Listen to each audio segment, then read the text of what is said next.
Alright, let's see how this is going. Not super sure. Let's just wait for the little stream thing to pop up. It's there. Can I be heard? Oh, yep, I can be heard. Alright, hi everybody. Things got a little hairy today. We thought maybe we were going to do a free-for-all King of the Hill, and then we thought maybe turn it into a Tzeentch King of the Hill, and there was a lot up in the air. But we ended up just going with a free-for-all battle. So I will switch to blocker. Yes, wait, no, just game. Okay.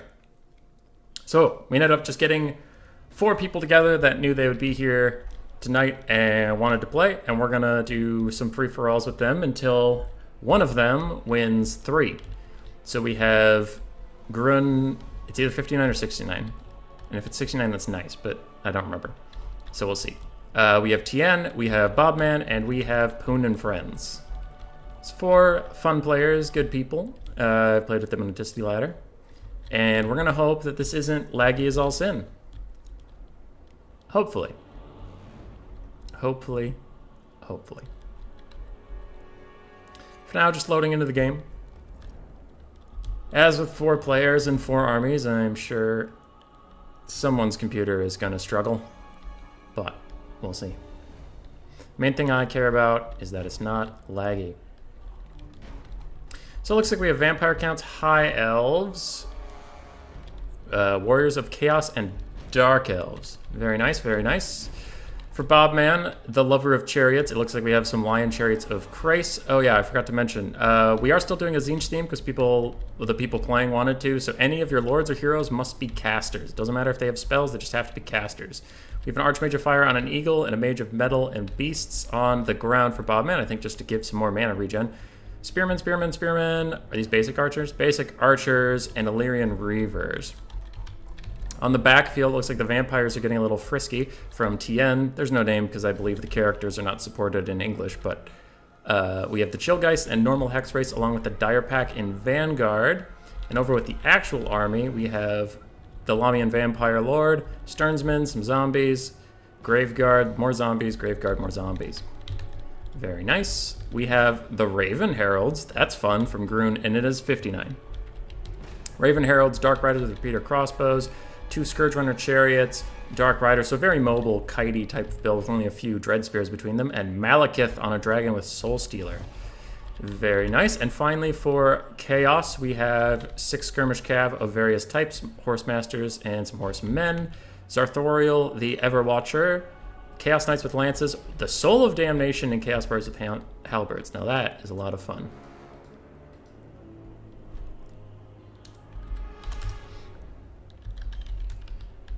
All right. So, players are setting up, and we will get going soon. Soon. I have a Discord message. Is it important? Good to go. Okay. It was not immediately important. This world will burn from Poon and Friends. Is that chaos? Because if that's not chaos, that's weird. All right. It is chaos. Good. So the vampires are unfortunately not... They were hoping to have a forest to flank in, and they are just stuck in the desert with everybody else. So we'll see how much damage they can get done. It's still risky. I don't know about this Vanguard attempt, even if you can't hide your forces, but we'll see. Because Bobman should be able to repel this pretty easily. Just rotate the spears behind the archers, and that'll be okay. The Raven Heralds are going to have a hard time this game. I don't think the Dark Elf player was counting on this much range coming in from everybody. Except for, obviously, the Vampire Counts, who literally can't. They literally cannot. So the Hex Wraiths and Chillgeists are going to get off to an early start here, running at the High Elves. And I think they'll do well against the Lion Chariots. I actually have no idea. But they are, I mean, they're armor-piercing magic damage, so maybe they do well. Oh my god! They destroy Illyrian Reavers on the charge. Holy crap. But same can be said for the Dire Pack. Over here, Dark Elves and Warriors of Chaos just having a nice friendly skirmish battle. I believe that might be Dark Elf favored, but we will see. Hell Cannon coming in to attack Dark Riders with repeater crossbows. Now on this side, a beautiful Burning Head coming down. Looked like it affected a lot of these ethereal units. The Chillgeist got away scot-free, but the Dire Pack and the normal Hex Wraiths are having quite a bad time. And Illyrian Reavers are already running. But I think the High Elves are trying to stabilize here. But with Malekith coming in to join the fight, that might be harder. And he might take the air fight versus the Archmage of Fire. No, he's just going to pull away and cast zombies. Perfect. Over here, the Dark Elves are slightly winning the skirmish engagement, though the Hell Cannon is really helping the Chaos Forces out, as this repeater crossbow is actually about to break. So that's going well. The rest of the Dark Elves might have to move up a little bit and help out. Maybe these Dark Riders can do some screening, though they don't have the shields. Zombies are just trapping up some archers while the rest of the undead front line approaches. The Chillgeists are getting what value they can where they can, but there's a very homing fireball coming after them. And it looks like the other Hex Wraiths and Dire Pack have indeed died, while the Lamian Vampire Lord dives down into some archers. Skirmish over here is definitely going against the Dark Elves at this point. They're just taking too much damage from that Hell Cannon. They might want to either opt out of this or fully commit, but the skirmish isn't going that great.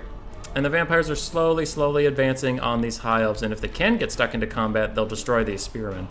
But for now, Bobman's just pulling back archers, pulling back chariots, and playing it relatively safe, as the Lamian Lord is going in deep to attack some of these archers and spare her troops.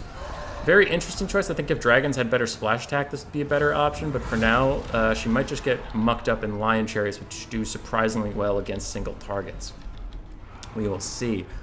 Over here, Chaos getting a little bit into a melee with some Dark Riders, but they're trading up considering their value. There's Arthuriel's in there to stop all that nonsense, however, and the Dark Elves are in a bit of a tricky pickle. Another Burning Head coming down from, I believe, Bobman. It doesn't look like it quite hit its mark, but he didn't want to hit his own troops. The Lamian Vampire Lord is taking the work we talked about, but she'll easily pull out, it looks like, and get back in the sky to heal. Now the front lines have clashed, and the Vampires should win that quite heavily. Good for them. And back on the other side, it looks like we just have two separate 1v1s at the same time. Very interesting there. Where did the Raven Heralds end up? The Raven Heralds are behind the Chaos lines. Looks like they were going to go after the Hell Cannon, but then these Skirmish Cav were pulled back to protect them. And as we say that, they are going to come up, so I think the Raven Heralds might just run over and shoot to their heart's content. These Dark Riders are low, but they have a lot of ammo left, so if they can be protected for the rest of the game, they can still get a lot of damage out. And Malekith is just chilling, enjoying his day. What's going on over here? A very low Lamian Vampire Lord has decided to take the melee fight against the Archmage of Fire on an Eagle. That's probably a good choice for the Vampires. Now these archers are beset by zombies and Graveguard. Spearmen are as well, and the High Elves are getting a little bit backed into a corner. Nice flaming, piercing bolts of... Piercing burnt... What does that spell? Piercing bolts of burning. Okay, yes, piercing bolts of burning. Coming down. That used to be super good against single entities, but I think they nerfed that. So since then, it's been kind of a weird spell to get a grasp on. Those Dark Elf repeater crossbows are extremely low, but somehow hanging in there as this Hell Cannon keeps firing in. Looks like some good damage was done by the Raven Heralds, but then again, Skirmish Cav were pulled back by Poon and friends to defend.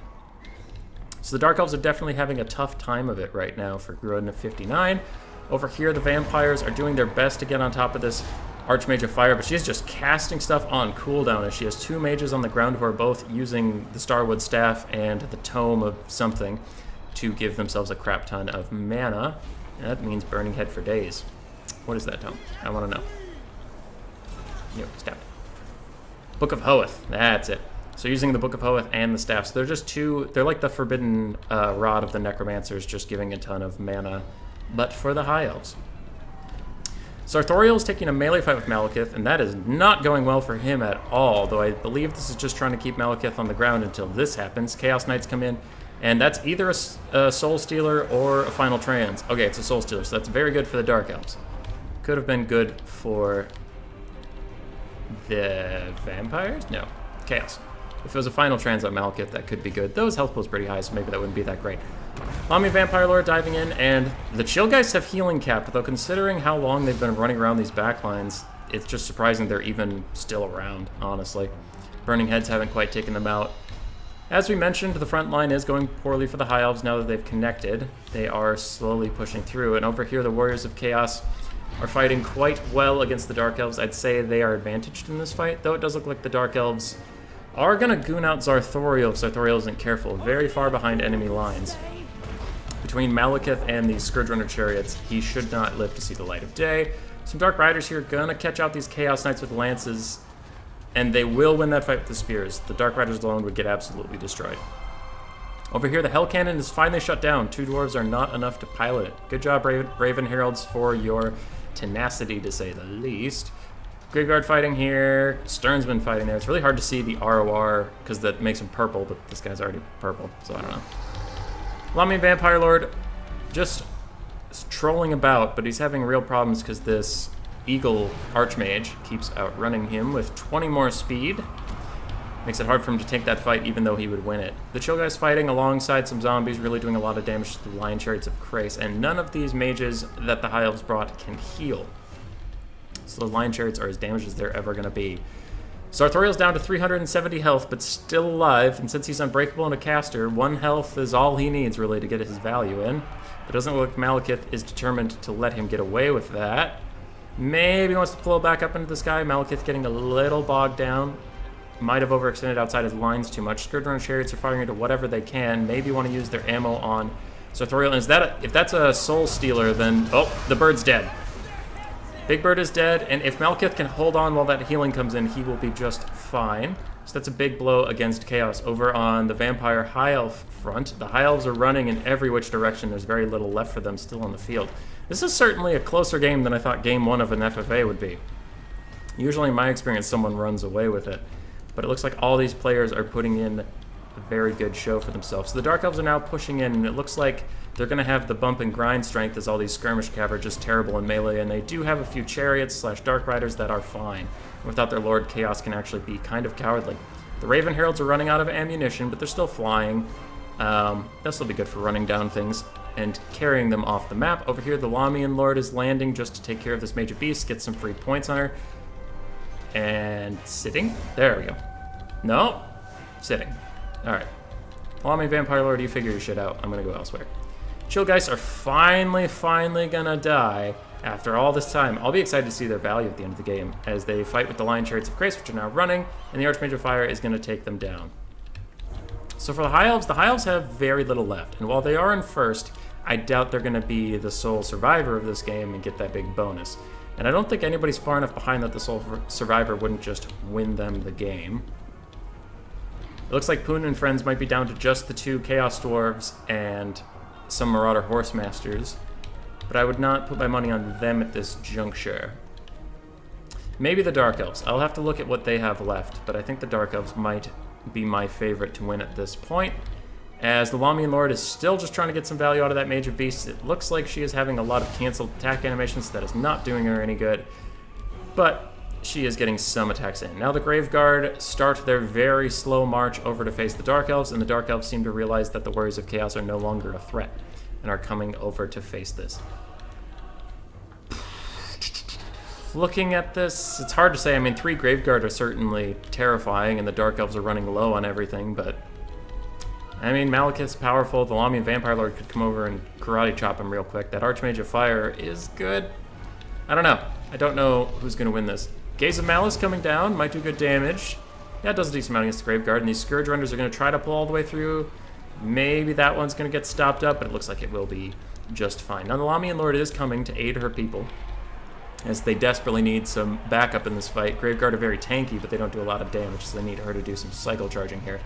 And Malekith getting a nice breath attack down, really trying to get his value in this fight, even though he is so incredibly wounded. Dark Riders with repeater crossbows trying to fight the Lamian Lord. It looks like there was maybe a zombie summon considered, but they're just going to abandon it and charge, trying to break them off the old natural way. Dark Elves have opted into the bump and grind. These Chaos Dwarves, they're just like, don't forget us. We're coming. So they're trying to get involved, but I doubt 2 melee Chaos Dwarves will get that much value. Over here, an Overcast Identification of Nahek hitting all 3 Grave Guard. Very nice by Tien. And Tien coming in with the Lamian Vampire Lord. I do think this is a 2-horse race between the Dark Elves and Vampire counts, as I don't think the High Elves have enough left to stick in it. Archmage of Fire just fighting some zombies, but if she kills them all, she'll get 100 points, so And Vampire counts are kind of tricky like that, because they'll disintegrate, and you don't get points for making something disintegrate. So they don't even get the full value. Now the Lamian Lord might get into combat with these Raven Heralds, but they have 0 melee attack because of the seduction, so maybe stopping and fighting wouldn't be terrible. Malekith diving down into Dread Spears, trying to stay in friendly territory there and not fight the Lamian Lord in the sky. Very smart, very nice by the Dark Elves. Scourge Runners trying to cycle charge down the Graveguard, but it is proving quite difficult, and some Warriors of Chaos Skirmish Cav have managed to rally, trying to come in on the flank and do some damage to the Raven Heralds, but the Raven Heralds are having none of it and immediately dive onto them. Their leadership is wavering as they are quite beat up after this long and fruitless battle. But with their friends charging back in, maybe they can fight off the Raven Heralds. Lamian Lord is just following Malekith around as Malekith dives down into Graveguard. That is maybe not the play. That is going to be very hard for him escaping from the Lamian Lord, and she bonks him on the head with her dragon. As we have 2 janky dragons fighting in a pile of Graveguard, and Malekith is going to break from that. Lamian Lord should be able to follow him off the map just fine. Looking at that, the Dark Elves have taken the lead on the points, but I do believe the Vampire Counts are going to be the ones to carry the day. I think? Yeah, nothing can grind out that many Graveguard on the Lamian Lord. So Vampire Counts are probably going to be the last man standing, and with nearly 8,000 points, the bonus for winning the game should get them over the top. So I think the Vampires have got this, which is surprising, because in a lot of FFA streams I see the Vampire Counts are just kind of a punching bag for everybody else, and they don't actually get a lot done. Raven Herald's just kind of taunting these Chaos Skirmishers that for some reason aren't throwing, even though they've been running around for a while and they have fire whilst moving. I'm kind of surprised they're not just chucking stuff. Maybe fire at will is turned off. There we go. They're starting to finally throw some into the Raven Heralds. Malekith does manage to rally on the edge with 223 health, coming back in 1 leadership. Back up to 11. He'll probably be okay. Lamian Lord charging in just to get some damage on these Scourge Runners, trying to summon zombies behind them, just keep them in this fight for a little bit so she can get a few attacks off, because otherwise they can be quite annoying. Malekith's going to break any second. Somebody looks at him wrong and he's gone. Archmage of Fire for Bobman is running around, while some archers fire their last desperate shots. And the Lamian Lord is coming up here to say, "What'd you say? I will kill you." And kill him she will. And he's dead. Oof. Poor old Malekith. Alright, Malekith's toast, and with that the Dark Elves immediately start to waver as they are having a terrible time in this fight. Warriors of Chaos somehow still hanging on the very edges here. It looks like the Raven Heralds were pushed away, maybe even murdered wholesale. I'm going to go with murdered wholesale. I don't see him anywhere. Lamian Lord diving into these archers, and it looks like the Vampire Count High Elf match at the start is also going to be our match at the end as they go back at it. Now the Lamian Lord's a little confused about what way she wants to be facing. That is bad. She doesn't have that much health left. I mean, what's the weapon strength of this Eagle? 420. So if she hits 5 times or so, that Lamian Lord is dead. So she really does need to make the most of her attacks. Lamian Lord's trying to fight back now, but actually on the losing end of it with this Archmage of Fire. And I wonder if the High Elves can pull this out. Maybe if they get some good RNG. I mean, archers are turning and firing, just trying to get what damage in they can. And, I mean, it is good damage. Lamian Lord's down to 1,000 health. Maybe has some invocations in the pocket. I mean, should. Over here, all the zombies and Graveguard are coming to help, but there's not too much they can do about the air battle, and I think that's where this will be decided. The Lamian Lord is pulling away, maybe waiting for Seduction to come off cooldown or something, but she's getting outrun. I think she just has to turn and fight. I don't think running gets you anything in this case. And as I say that, she does turn to fight the Archmage of Fire, but 42-41 versus 40-48. Okay, actually their melee stats are about comparable. I thought the Lamian Lord was better than that. And the Archmage is getting a lot of work done here. Now, thankfully for the Lamian Vampire Lord, the missiles have stopped from the High Elves, but they continue from Warriors of Chaos, as Warriors of Chaos have decided they would rather see High Elves than vampires. Very interesting allegiances there. Now, the Lamian Lord is still chasing. I'm kind of surprised we haven't seen any invocations yet. I wonder if Tien is, like, fully out of mana, just completely tapped. We will see as the Archmage leads it over, and oh, it crumbles a little bit. Crumbles a little bit, but it stabilizes at 0. Is it still gonna crumble? Yep, it is crumbling down, and Bobman is gonna kite this out as some Graveguard in the middle also start crumbling, and the poor warriors, not warriors, the poor Vampire Counts are losing, and they just desperately want to fight somebody as they crumble away to dust. That is tragic indeed.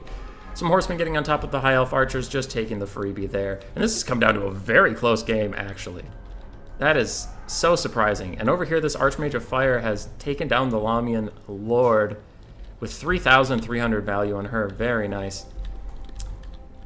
And it looks like everybody still has something technically in this game. There's an almost out of ammo Marauder Horsemaster.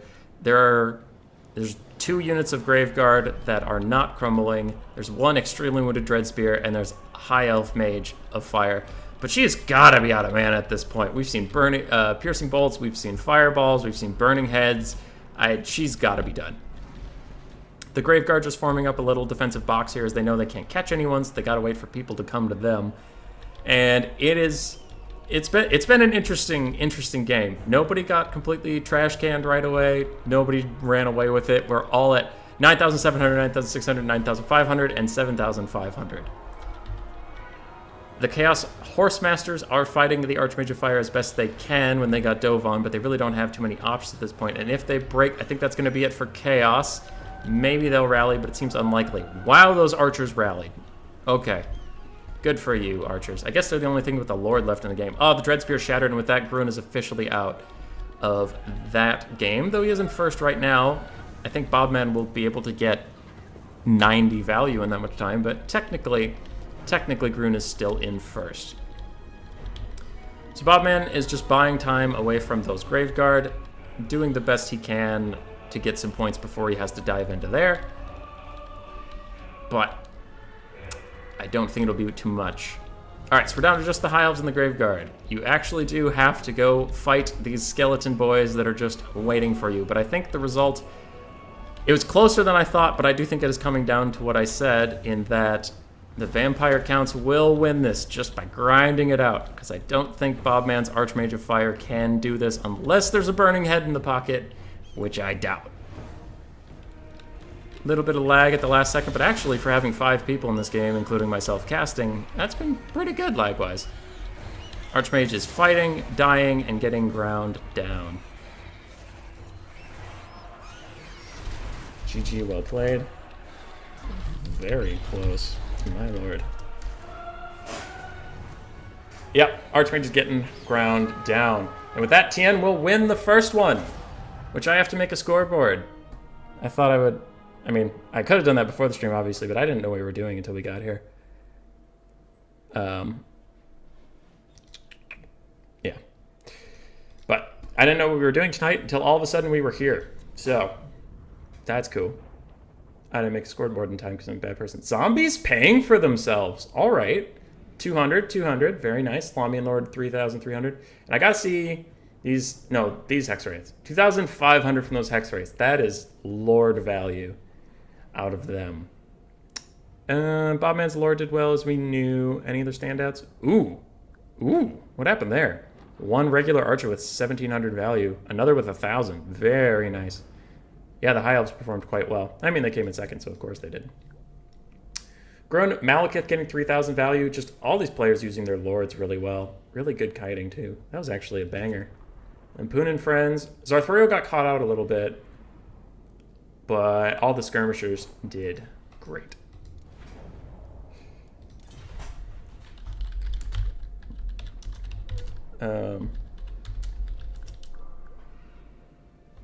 Why did Vampire Lord lose the High Elf in melee? Winner chooses next map. There. Okay, so hey Slime, how's it going, man? I was just playing before I got on the stream here. I was playing Vermintide with Dylan and Bach. Missed out. Arch almost joined us, but he had to have breakfast at 3 p.m., so clearly couldn't show up. But it was pretty nice. I was Saltspire Witch Hunter guy, and I was tanky as all hell because of the boons I got. But then they dropped, the Beastmen came with like 4 or 5 banners, just all on top of each other. And then a Chaos Spawn ran through the middle of them. So we had like, our screen was just full of Bestigors who were all buffed up 1 second, sorry, I have to answer this. The King of the Hill fell apart due to not enough people. So we doing first 2-3 wins out of U4 for fun. If you don't want to play that, I can sub in. Okay. But yeah. So we had like Bestigors just filled our screen, a Chaos Spawn was running through, there were banners everywhere, you couldn't hear anything, and we all just horribly died. It was pretty great. It was pretty great. Okay, so I need to go do that thing. I only have time 1 or 2 more, so I'll need to sub. I got you.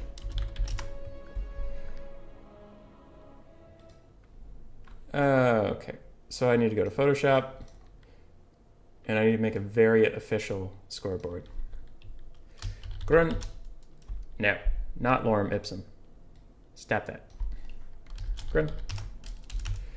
Bobman. Tien. Boom. And I believe Tien's at 1. Excellent.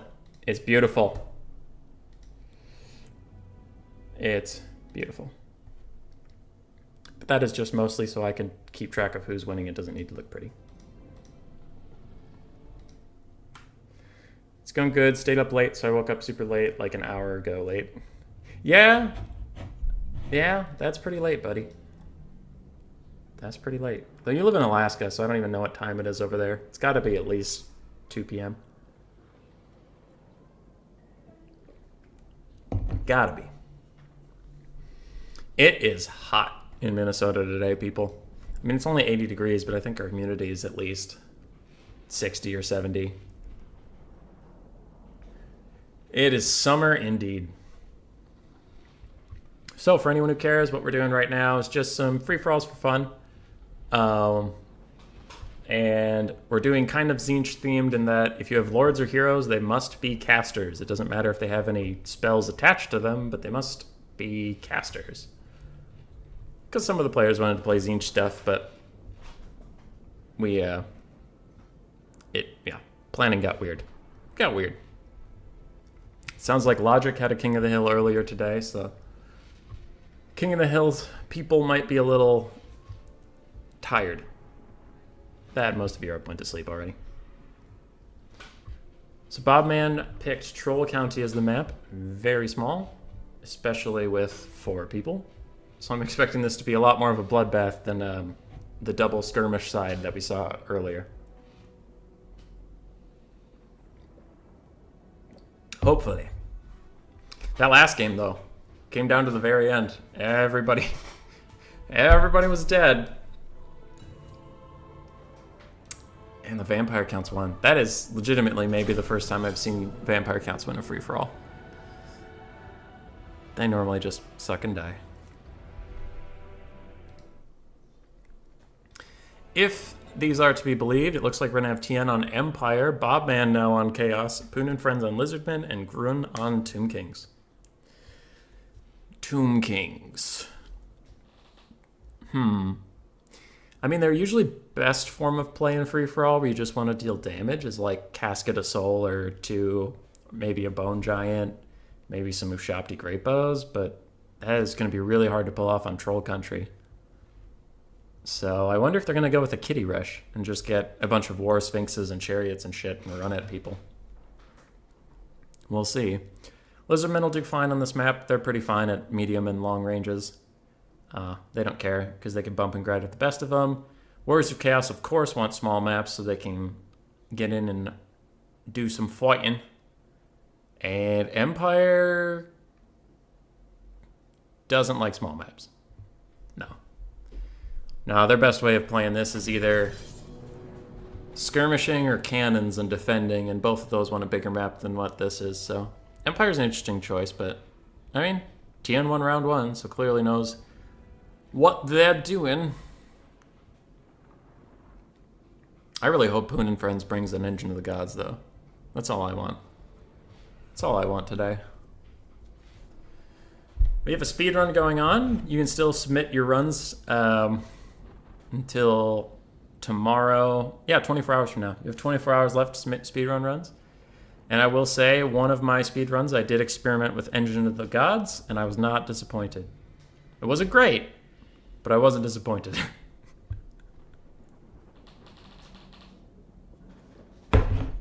Sky lasers cutting down chaos. It was beautiful. It was beautiful. And I am not ready for another week of work. That'll be fine. That'll be fine. And then a week from today, I'm heading out with Miss Rat to Seattle to visit her sister. And I'm hoping to have some content to put up on the weekend right before I leave, so you all are not terribly bored. But I will be gone for like a week in there. 5 days to be more exact, but You'll have to celebrate the 4th of July without me. To any of my non-American friends out there, the 4th of July is our pseudo-Independence Day, though I don't remember if it's accurate. I think we just picked that day and the Declaration of Independence was signed like a week before that or something. I don't know. Nothing's real. Everything you learned in school is a lie.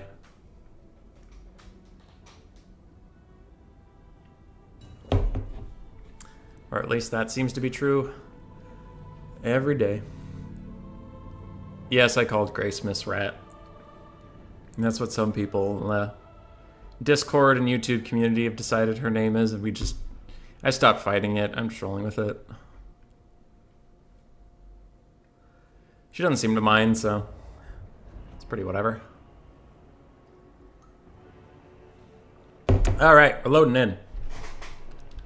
Loading in for game 2. On this egregiously small map, though it is very fun for free-for-all, as you usually get to see some monsters. And I, as anyone who watches the stream knows, am a big fan of monsters and guns, which is why I play Skaven. Not a big skirmisher, not a big kiter. I just like monsters, guns, and slapping things together. I kind of love it. Yeah. Miss Rat's good. See, I did have to correct Mrs. Rat, though, because they were very quickly like, you two are married. I'm like, no, we're not married. If you met me for more than an hour and a half, you would know why I am not married. I am what the kids call annoying and tedious to be around. All right, we have Volkmar the Grim with Soulfire Bombardment and stuff. I mean, it's not a caster, but whatever. Whatever. I'll deal with that in a second. We'll get through this. Basic front line of swordsmen and spears. Templehof Illuminarch is fine. Pistoliers, Pistoliers, Pistoliers on the front. So yeah, Empire kind of went with a skirmish build. I think that'll be a little tricky to pull off. Chaos, what do we got?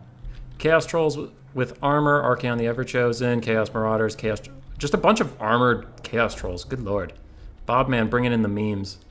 I don't know how good they're going to be, because I think there's a reason we don't see Chaos Trolls very often. Alright, Tomb Kings. We were speculating about what they would bring. We have the Chosen of the Gods, the Shafty Greatbow, Casket of Souls, Casket of Souls. Chad, I'm a genius. I'm a genius. This big brain right here, this big brain, gigantic. Anyway. It is what we expected. I do think it'll be hard to pull off on this map. Arkan the Black is their lord, and a bunch of skeletons to try to defend stuff with some Necropolis Knights. Ooh, with halberds. You don't usually see them with halberds. To try to do some sweeping for big monsters. And what do the Lizardmen have? Give me an Engine of the Gods. Nope, Dreadsaurian. Still good. I'll take it. 2 red-crested skinks in the back, Dreadsaurian, Mazda Mundi on Zlak, and a couple 4 chameleon skinks. Empire, Lord... isn't really a caster, but I see what you did there, so it's fine. Because thematically, like, I know he's not technically a caster, but I mean, Volkmar has like that weird Sigmarite lore where you get a bunch of spells that just don't happen to cost mana. So I think it's fine. We're all just having fun here anyway, but I will...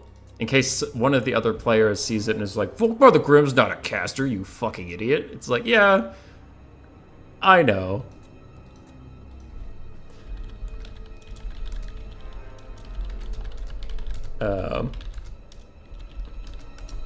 Anyway. Yeah. So, I mean, he's a caster. It's fine. It's fine.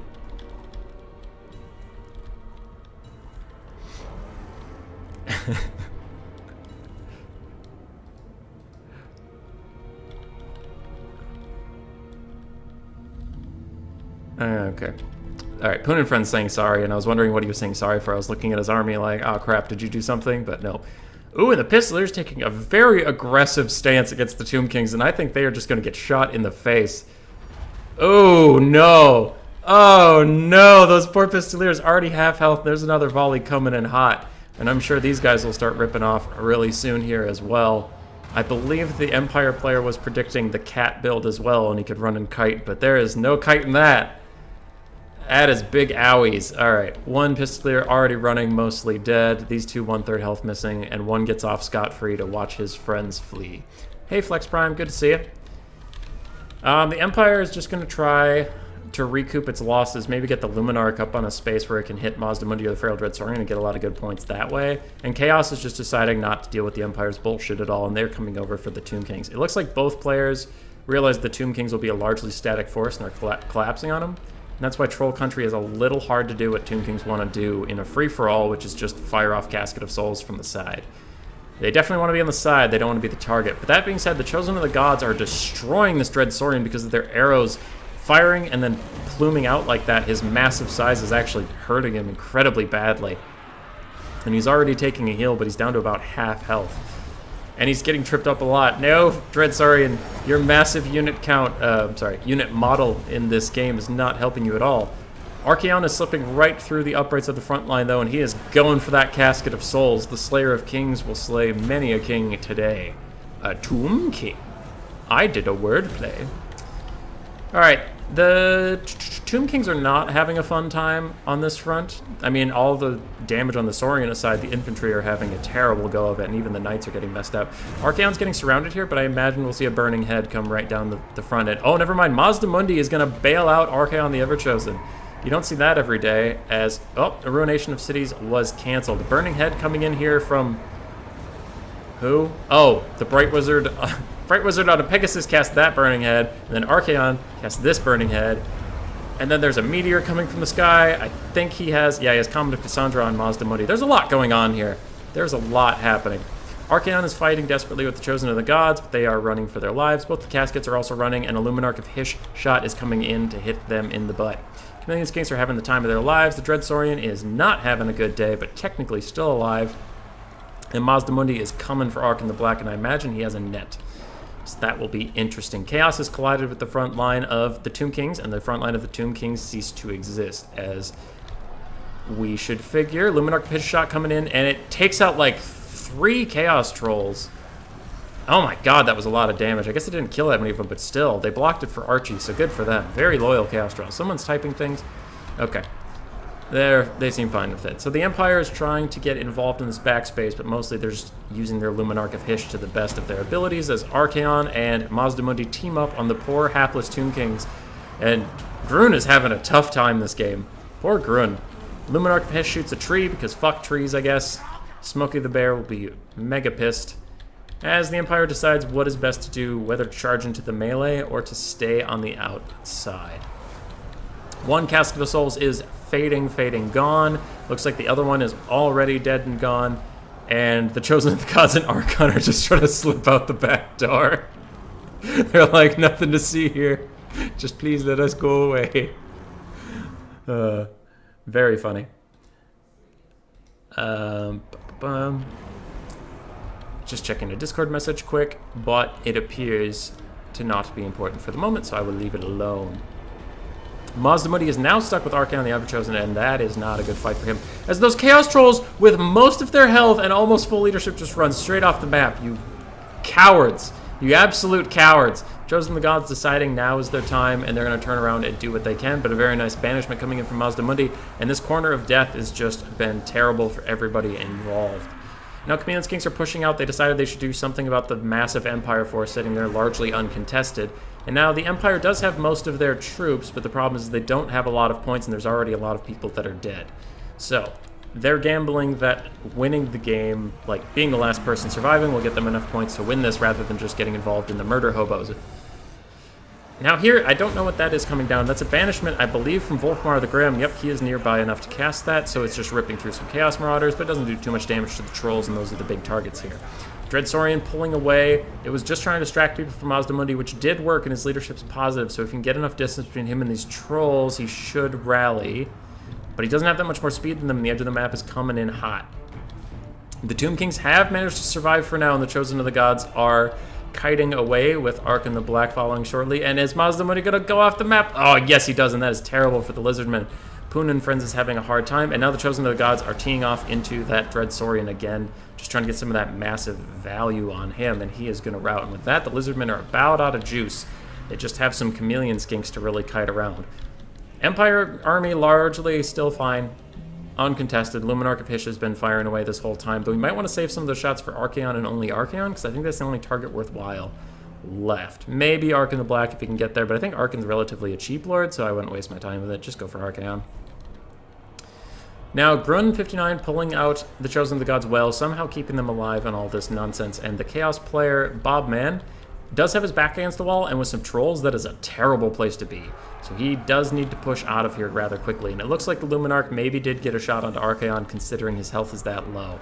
I strongly favor the Empire to win this, to be the last surviving players. I don't know if they'll have enough points. I mean, they might. They're racking up points pretty quickly, and an Overcast Fireball coming in on Ark in the Black is going to do a lot of damage if it hits him. It does a good amount. But Archaon is here, and he is ready to party. He's going to hit him right in the back. Yep, first shot connects, and he's probably going to get another one. 76 speed to 97. Archaon is going to stay on him as long as he likes.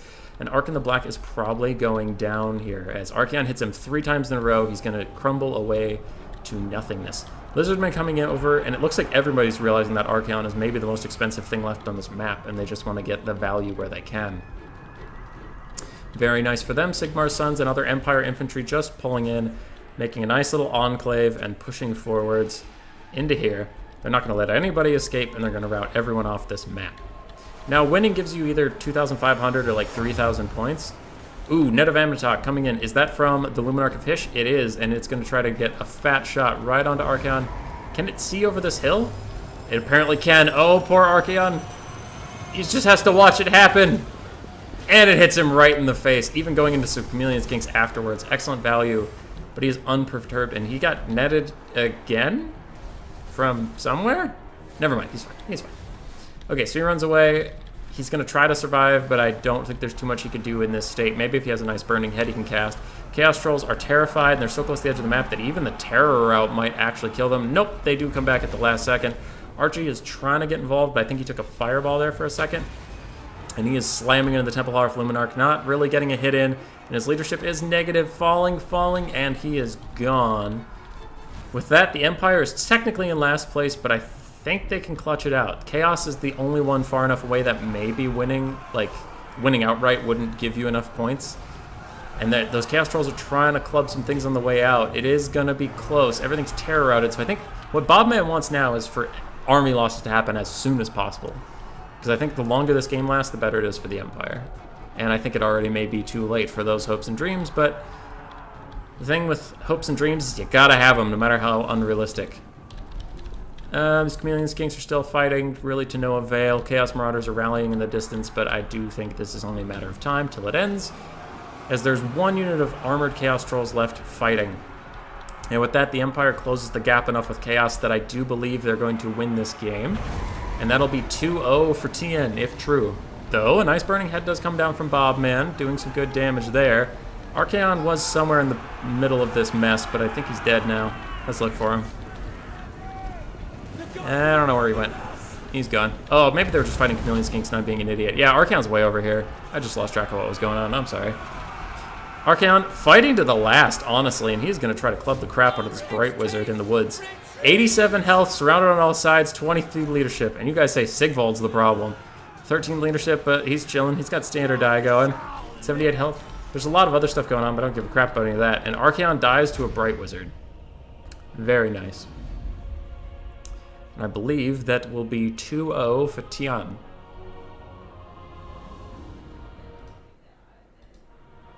We will see. There we go. Oh my god, Bob Man held on to it. He held on to it barely. What is that?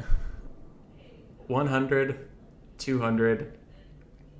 200 score difference. Bob Man holds on to the lead with Archaon. 4,500 value. Nothing else really doing it. Yeah, the Chaos Trolls were not the play. I mean, it's free for all, so you just have some fun, but Chaos Trolls were not the play. Luminarch did fine.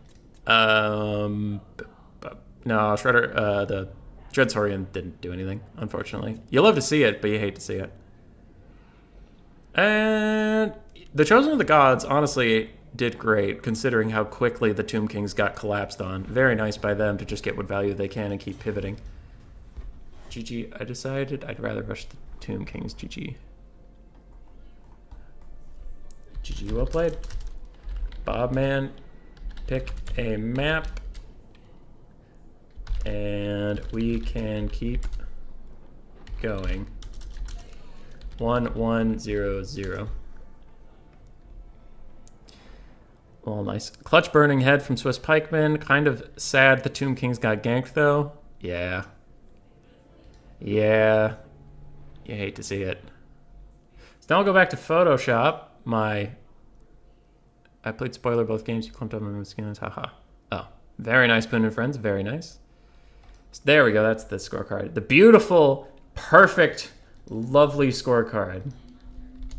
It's just excellent.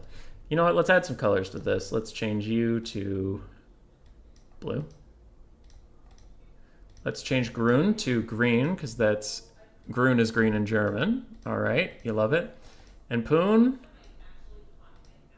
Oops. What did I do? What have I done? Oh, no. Oh, it's all gone terribly.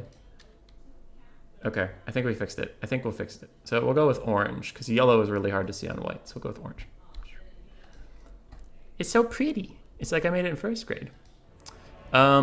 Grün, all right, fellas, I got a bail. I'll see. I take it it's a bit late to join. Join now. Sorry. Someone else wanted to play, and it looks like he has a good time to join us, if I can find him. So, I'm just going to get this fourth player in. Can you see game?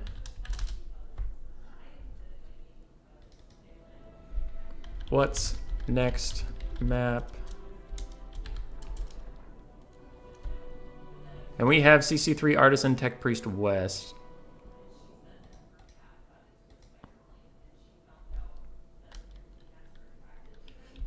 Anytime, thanks for playing. And I'm just setting up some things off screen. I need to change the screen blocker so you guys aren't staring at that abomination any longer than you have to be. Just game, there we go. Warpstone Crater. Okay, lag check. Doesn't seem terrible. Tech Priest. We are going first to 3 wins. TN and Bob at 1. Others at 0. Lovely. Your Lord and heroes must be casters. Zinch. Des. Okay. I believe the newcomer has been informed as to what is happening. Dwarves can have runes. Runes are just magic rocks. Oh, administrating things is hard. I wish everyone would just know what to do. Why doesn't everybody just know everything?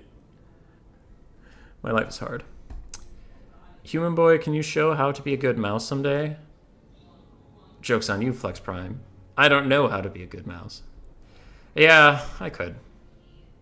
I could go through some things. Are you excited for Empire Rat Troopers DLC for Game 3? Empire Rat Troopers. What does that mean? Are you talking about Kislev? Because Kislev, I mean, that's one way of describing him. Empire Rat Troopers DLC. I would, you know what Skaven need? Nothing. The Skaven are fine. The Skaven have honestly too many things. Like, just some of the things they already have could use some tweaking. Don't get me wrong, it's not like the faction's perfect. But, like, we don't need more things. We're done. And that's a Skaven player saying that. We're done, all right? It's fine. The community hates us so much because it's like, a DLC's coming out. Who is it? Oh, it's Skaven and Lizardmen. That's cool. What's the next DLC? Skaven and Dark Elves. Oh, hey, did you hear about the new DLC coming out? It's fucking Skaven versus Skaven.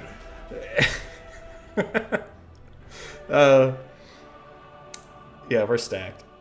I want another dwarf DLC because they're my second favorite faction, and they're feeling a little shitty. There is human followers in the lore. Huh. I mean, that would be interesting. Horned Rat Fanatics. Just copy paste the Fanatic troop from the Empire roster, but then give them some like horns and stuff and just some shitty like cosplay. They're just like cosplaying as Skaven. Yeah, I do that. The Yellow Fang. Or Stormfiends, I guess. Stormfiends could be fun.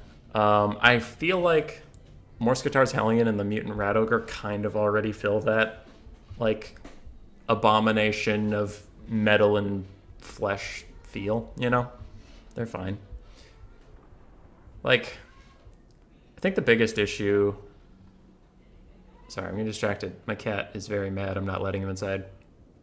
The biggest issue with the Skaven right now that I would fix is that the Hellpit Abominations just suck. Like, they're actually garbage. And a lot of people would disagree.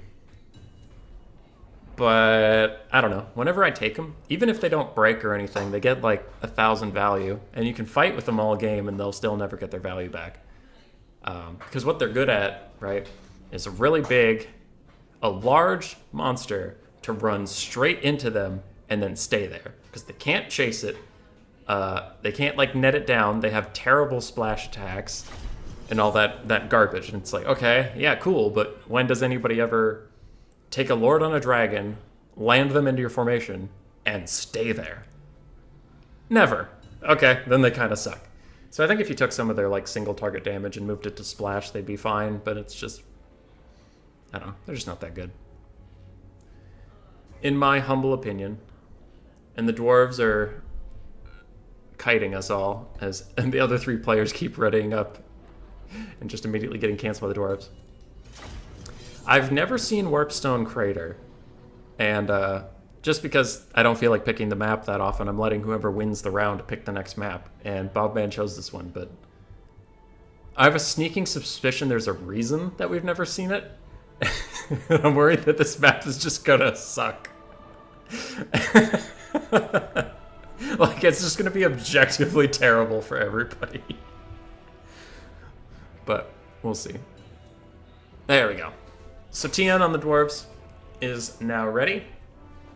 We'll be loading the game. We have dwarves, vampire counts, Skaven, and dark elves. Remember to stretch, chat. Remember to stretch out your body. Otherwise you'll end up a bent and broken old person like me. I actually do. I slump so much that, like, my natural head position is, like, forward and down. So I do kind of look like a cretin when I'm walking around. But that's okay. So we're loading into this map, and depending on where the deployment zones are, I can see why this isn't usually a taken map. Because you can't see anything. I wonder how close to this you can path. Probably around here. Probably.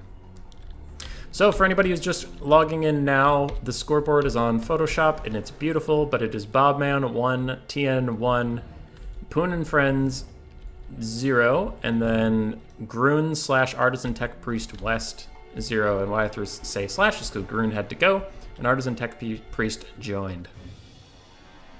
So we'll see. First 1 to 3 wins, and if any of them need to leave for any reason, I'll just replace them with whoever, and that replacement will adopt their score. So we'll have like a tag team system, because we're just having some fun. Originally there was a King of the Hill scheduled for this time, but not enough people signed up and things got weird, so I was like, I feel like doing some free-for-all, got some people together, doing some free-for-all. What a beautiful green rock. It is. Kind of sandy on this side, but over here it's fine. Oh, these deployments. Alright, so these deployments are a thing. Where's the edge of the map? Some space. Okay, actually this map isn't that bad, I think, because it could be kind of fun to have like some cavalry battles out on the side, while in the center is just this archer and infantry hell pit.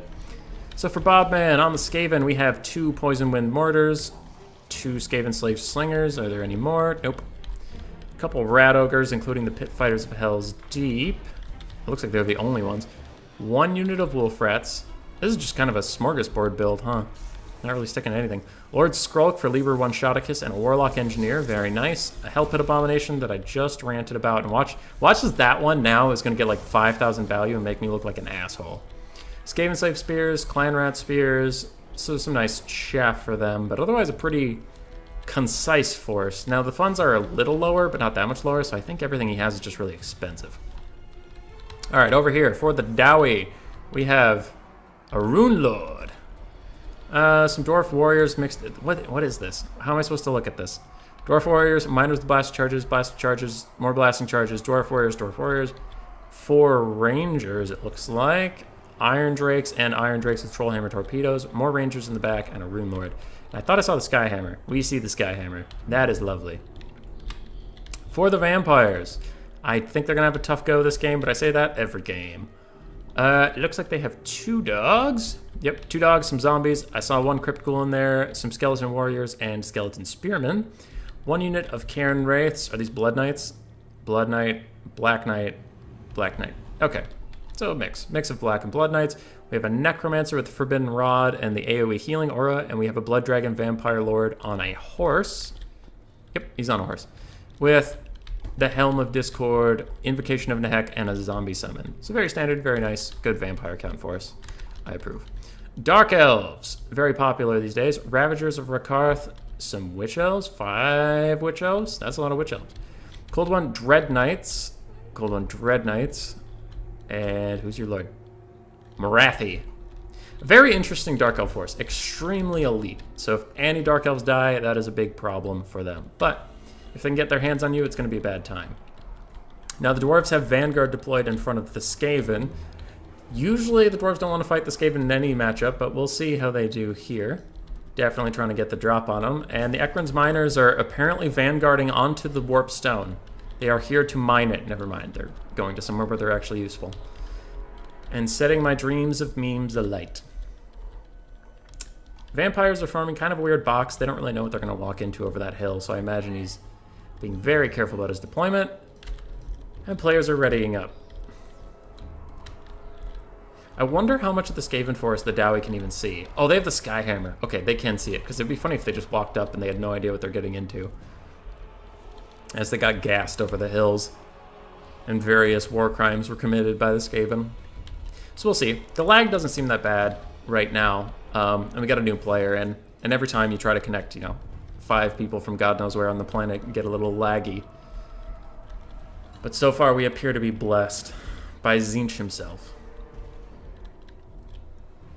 I heard someone ready up, so we have only 60 seconds till this kicks off.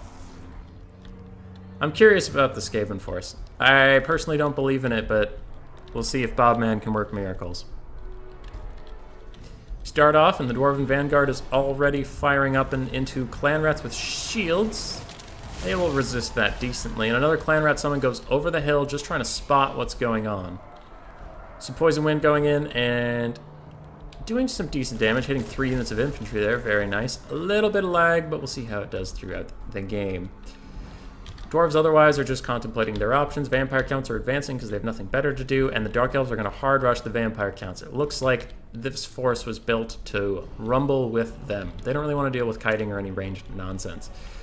Now the Poison Wind is doing really good work on the dwarves already, and some of their blasting charges are getting a little bit of value, but it's a summon clan rats, so they don't really care as much. Clan rats with shields are taking a massive hit, but then some wolf rats with poison just get in there and start destroying the rangers, and Skrulk getting an excellent pestilent breath down, damaging 2 rangers, breaking off one of them, and the Hell Pit Abomination is just swaggering into the middle of all these things, not really caring. So far the Skaven are off to a great start, and the Dwarven Vanguard was not panning out to their advantage. Now over here, Tien is still sitting, probably microing his Vanguard force, to be honest, and the Vampire Counts realize that they're going to get run down from behind by the Dark Elves unless they turn and fight, and turn and fight they shall.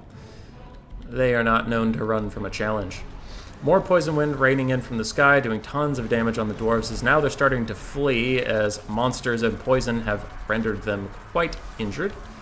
Skaven Slave Slinger's gonna shoot the Gyrocopter, and I am shocked how much damage that's doing, honestly. I know it has a tiny health pool, but still, Skaven Slave Slingers suck. But good for them. Good value on a unit that's only 200 gold. These rangers running. Everywhere there are running dwarves.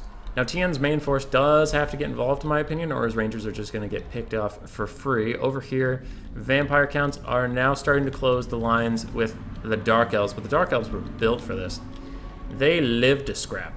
So I'm sure these Witch Elves will do quite well. I think it'll rely heavily on the Cold One Dread Knights, keeping the Blood Knights and Black Knights at bay, but they should be able to do that. Though they are outnumbered. I mean, if both Black Knights and Blood Knights team up on one of them, I'm sure that'll be very bad for them. These Poison Wind Mortars have rallied after being shot by the Skyhammer for so long. And it looks like the Liber Bubonicus used on the Skyhammer. Very interesting choice, though I'm supposing with its small health pool, I mean, that should do a good amount of damage. It might go through armor, not sure. We'll have to see. But the Skyhammer is already very, very injured. It looks like the dwarves are saying screw the Skaven, and they're going to try to cut up behind the Vampire Counts. So the poor Vampire Counts are viewed as the easier target by both Dark Elves and dwarves. Now, Skaven will have to move up, and that is going to be a bit of a pickle for them as they're very slow. But hopefully they can get in range and get some nice Poison Wind down on the combined forces before one side wins. Ekron Miner's still fighting the Death of Clan Rat shields, and Miners with Blasting Charges fighting Lord Skrulk, but it's going poorly. Poorly. So what's happening over here? Is it a Soul Stealer? Oh, it hasn't cast yet. Okay, we'll see if that's a Soul Stealer. If so, it'll catch the Blood Knights, Blood Dragon Lord, and Black Knights, so that will be very nice. Yep, good Soul Stealer coming in. Great cast by the Dark Elves and Artisan Tech Priest. And Artisan is going to be fighting Skeleton Warriors on the cliffs and some Cairn Wraiths. I wonder, does he have magic damage for the Cairn Wraiths to really take care of him? I guess a Soul Stealer, but he already cast that over here, so that'll at least be on a longer cooldown. But the Blood Dragon Lord's already down a good bit of health, has to cast Invocation of the Heck on himself to stay afloat in this, and I think that, is that Doombolt coming down from Arathi? If it's tracking him, then that's a Doombolt. Blood Knight's pulling back, but they are pulling back straight into the Doom Bolts. That might be a little tricky for Porpoon and friends. They might get out of there in time, but the Vampire Counts are trying to swarm over this area. Largely, the Dark Elves are holding their ground super well, though. These Witch Elves just aren't going anywhere. And they're doing very well. Thanks, mate. Not my birthday. But I didn't enjoy the gift. It appears some banter going down between the players of the Dwarves and Skaven. Now, the Dwarves are very successfully getting onto the flank of the Vampire Counts unmolested, but it looks like there may not be that many Vampire Counts left to fight as the Dark Elves are slamming through this front line in all honesty. Doing very well for themselves. Unless, oh, okay, one unit of Witch Elves is having a bad time, but everybody else is doing quite well, especially from Arathi giving a double debuff to that area. That melee fight is going quite well for her Witch Elves. Now over here, the Dire Wolves are getting on the back of these Cold One Dread Knights, and if they can not shatter, but break them once and then chase them around the map, getting a ton of free value, that would be good. And now Bobman got a ton of value off the very start, but since then it's slowed down a lot, since a lot of the Dwarven units over here are shattered and no longer worth anything to him. So he might be a little zoned out of this fight for quite a while. We will see if that early lead keeps going for him. The Dwarves still setting up, just getting into position on this flank, don't want to overextend and get run down by any cavalry. But the Dark Elves and Vampire Counts don't really seem to give a shit that he's there. And another Soul Stealer coming down, I believe. Yes, Soul Stealer coming down on a ton of units. Good value on this blob. And we can see Artisan Tech Priest's score just rocketing up with that. Every tick of damage is going to give a lot. And Rakarth's Ravagers are still full health, even though there's no healing on this roster for them, so clearly they've been doing quite well. Two groups of Witch Elves slapping down these Cairn Wraiths with the double debuffs from Marathi, I believe. Whatever, can't find her in that blob. Trust me, it's a lot, because their melee attack is down to 10. Yeah, 10 melee attacks, not going to be very good. Some direwolves pulling out of the fight there, but the Blood Dragon Vampire Lord has something to say to Marathi. He is not happy about what she's been doing to his forces. Now over here, the dwarves are finally getting back involved, and these Trollhammer torpedoes are going to be firing off into some cavalry, hopefully doing nice value for the dwarves, and indeed, they take out a few of those raptors. Skaven are approaching, advancing slowly but surely. Don't know how much will be left to fight, and the Skyhammer has come back! Woo! You'll love to see it. 200 fat health on that bad boy, but if he can just shoot everything he has, drop some bombs, he will be just fine. Is that another Soul Stealer? No way. Okay, it's a Helm of Discord. Helm of Discord going down, playing Marathi's game for once and lowering her stats. And the Blood Dragon Lord has significantly better stats than her at this point, so he is doing good work. And it looks like these Witch Elves have finally been surrounded by Blood Knights and Black Knights and zombies, and they're getting dragged down. Now the Skyhammer's coming in, I imagine is going to drop some payloads all over this. Let's see if maybe it comes down. Maybe. Oh, come on, don't do this to us. Yeah, there are the bombs. Some bombs getting dropped, doing massive damage to these Witch Elves and zombies and all these things. It's beautiful.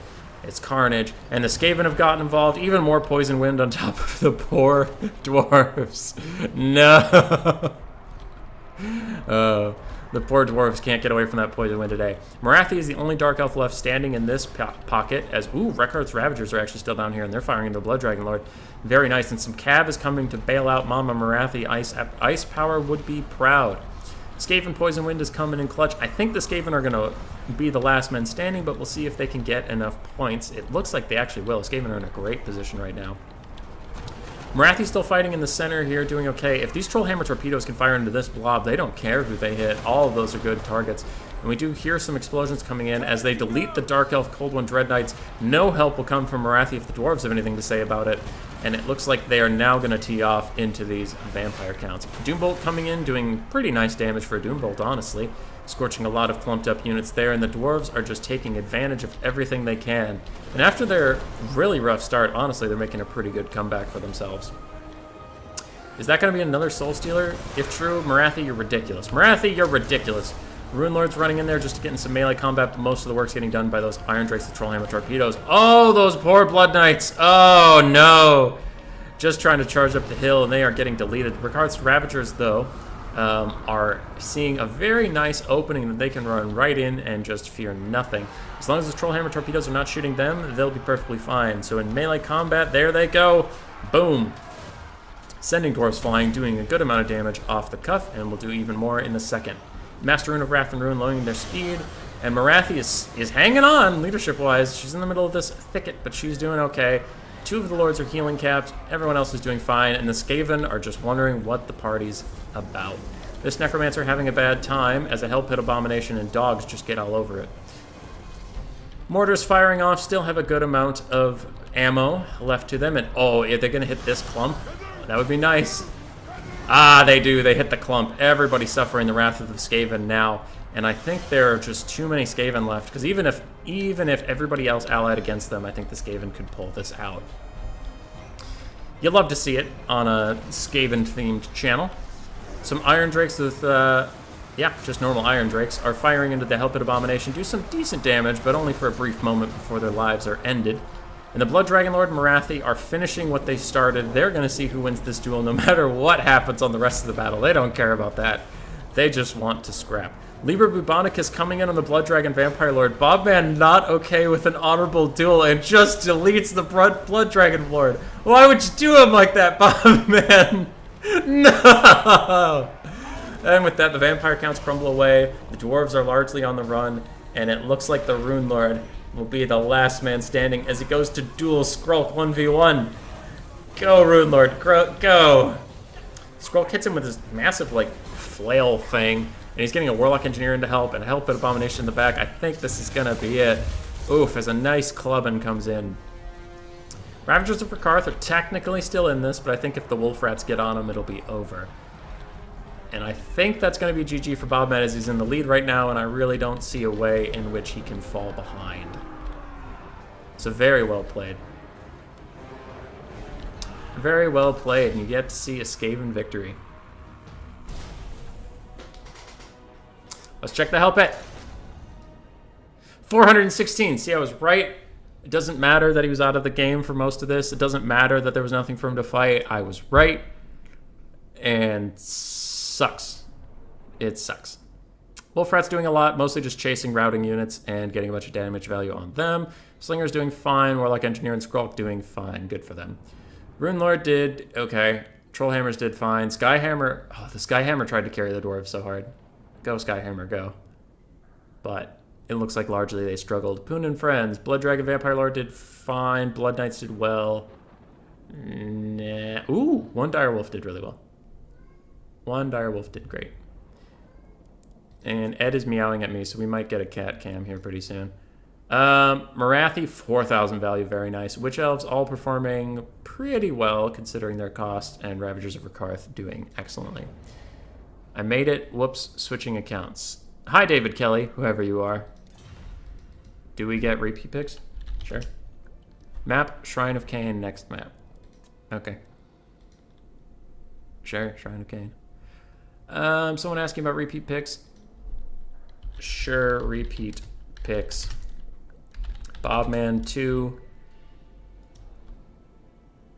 2209. 2 Tien 100.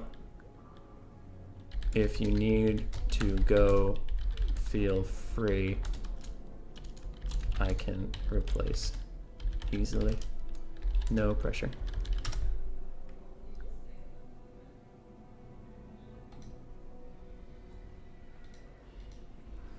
All right, so Prin and Friends is trying to fix some things. Way is back. I made it. Oh no, I've been de-doxed. IE. Welcome, Way. Welcome, welcome. I'm going to go update the scoreboard while they figure out what's going on. Is it start screen? Yeah, it's start screen. All right, so we have our beautiful, beautiful artisan. Okay, Grun/Artisan. So Bobman is at 2. 2, one more win, and he is the champion of this very official, very competitive, very intense series. And we are not just having fun. Okay, there's no fun to be had here. This is real shit. All right, and that should take you back to the interesting thing. Artisan, I take Volkmar doesn't count as a caster lord. He was taken before. It's fine. He has Lore of Sigmar. Lore of Sigmar. All right, people are typing to me. Anticity is just giving. What? What did I do? Okay, sorry. Anticity's just giving a good time, and Wei is saying he can join if needed. But it looks like our players are fine. I'm going to go open a door. Same for his followers. Let's not abuse it. Just him. Okay. I'm going to go open a door and plug in a camera if Ed shows in. BRB.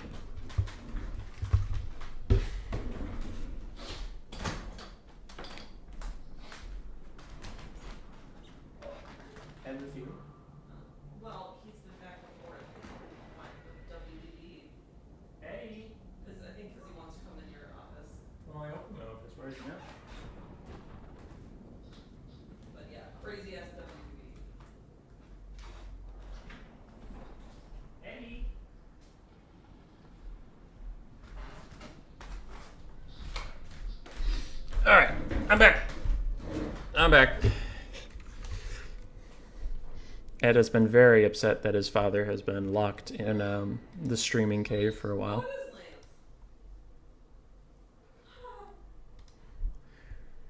Alright, so TN is on Vampire Counts. Bobman is going to take Dark Elves. Dark Elves are very popular in this format for some reason. Interesting. Poon and Friends is going to be Tomb Kings, and CC3 Artisan Tech Priest West is going to be Empire. Very interesting. On the Shrine of Cain, I don't know what this map looks like either. I gotta say, I'm not really that up to date on my free-for-all maps.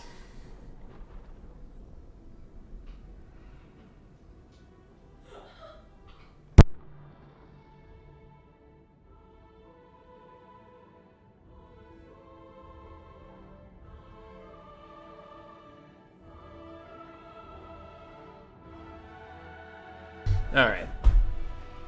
So we're just waiting on the Tomb Kings to get their 2 Casket of Souls and Chosen of the Gods together, if I am correct about that, because that's really all Tomb Kings players would take in free-for-all. Bobman's a memer. A dirty memer. But he does love Chariots, so I'm going to guess double Scourge Runner, even though I'm tempted to guess that he would go Hydra and like Charybdis or something fun. Tien is... Oop. Is a Necrotect a caster? No. Sure. Why not? Okay. Playing a little fast and loose with the Tomb Kings there, but hear me out. Hear me out. All right. Is that bending the rules? Yes. I mean, it is. Yes. But if you're bringing a Necrotect, that means you might bring Constructs. And Constructs are what we in the business call interesting and fun. So I'm going to allow it unless one of the other players gets mad at me. Because I want to see some goddamn giant stone kitties. Giant stone kitties! Much more interesting than watching 2 Casket of Souls get run down and murdered. From what RTK says, Bobman is just dirty. Yeah. I mean, yeah. He is. Have you ever talked to the guy? He's terrible. He's definitely not been friendly to me, and he's definitely not in a D&D campaign with me that I'm excited to start soon. But, no, he just sucks. He just sucks. He's a bad person. Nah, he's cool. He's cool. Bobman has helped me make a couple content pieces over the weeks. He is a reliable ally.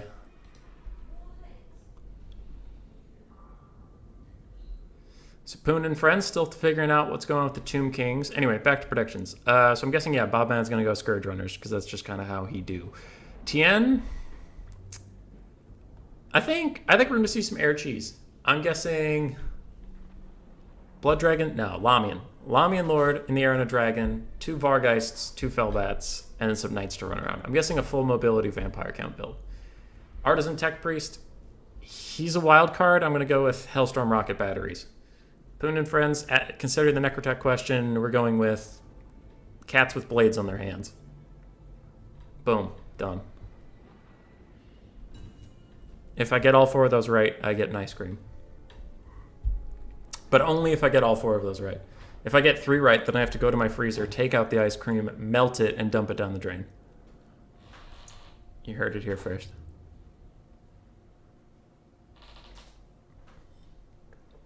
You heard it here first. Oh. Anybody excited for Logic's Dowie versus All stream? I believe it's Tuesday. I'm playing Chaos in that because I think Skaven was already taken. They just wanted somebody to play, and I play pretty much anything. So that'll be fun. Chaos into Dwarves. I don't know. I'll ask Logic how serious it is, because if it's not serious, I'm just going to take a bunch of Chosen.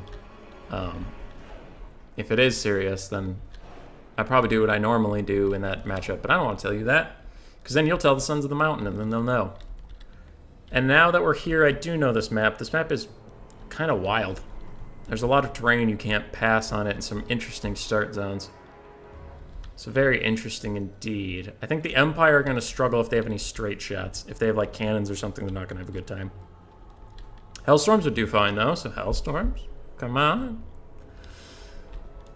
Oh, who else was there? Vampire Counts will do fine. Dark Elves will do fine. Tomb Kings might struggle depending on what they took. But we'll see. 298 seconds, which means we are mostly loaded in. And here we are. Bobman with 2 repeater crossbows, no Scourge Runners, making me a filthy liar. And now I have to dump out my perfectly good ice cream. Sisters of Singing Dune, Sisters of Slaughter, Sister of Slaughter, some Dread Spears in between. Malekith on his Velociraptor with looks like Soul Stealer and then Gaze of Malice. And he brought the Spiteful Conjuration. Interesting. I usually don't see that one because I kind of think it sucks. It's not great. Because, like, I don't know. Why would the Dark Elves want to lower armor when almost everything they have is armor piercing? Doesn't make sense. So the Vampire, since I'm kind of looking at him, where are you? We had 3 Direwolves on the front. And I was kind of right about this one. 3 Fellbats, a Lamian Vampire Lord in the sky, Sternsman on the ground. Where are the rest of the Vampire Count's forces? We have 3 Wolves there. Ah, the Chillgeists and the Hexwraiths. I see. So a large Vanguard component, and whatever is left is flying and can catch up. We have 2 Amber Wizards on Griffins. Interesting. Park Gorilla saying Son of the Mountain, but you won't tell? Yes, you will. Yes, you will. And Balthasar Gelt with Final Trans and both of his mana items. We have 5 Flagellants and a Steam Tank. Oh, I love this. This is great. This is hilarious. Okay, Amber Wizards. I don't think they have any...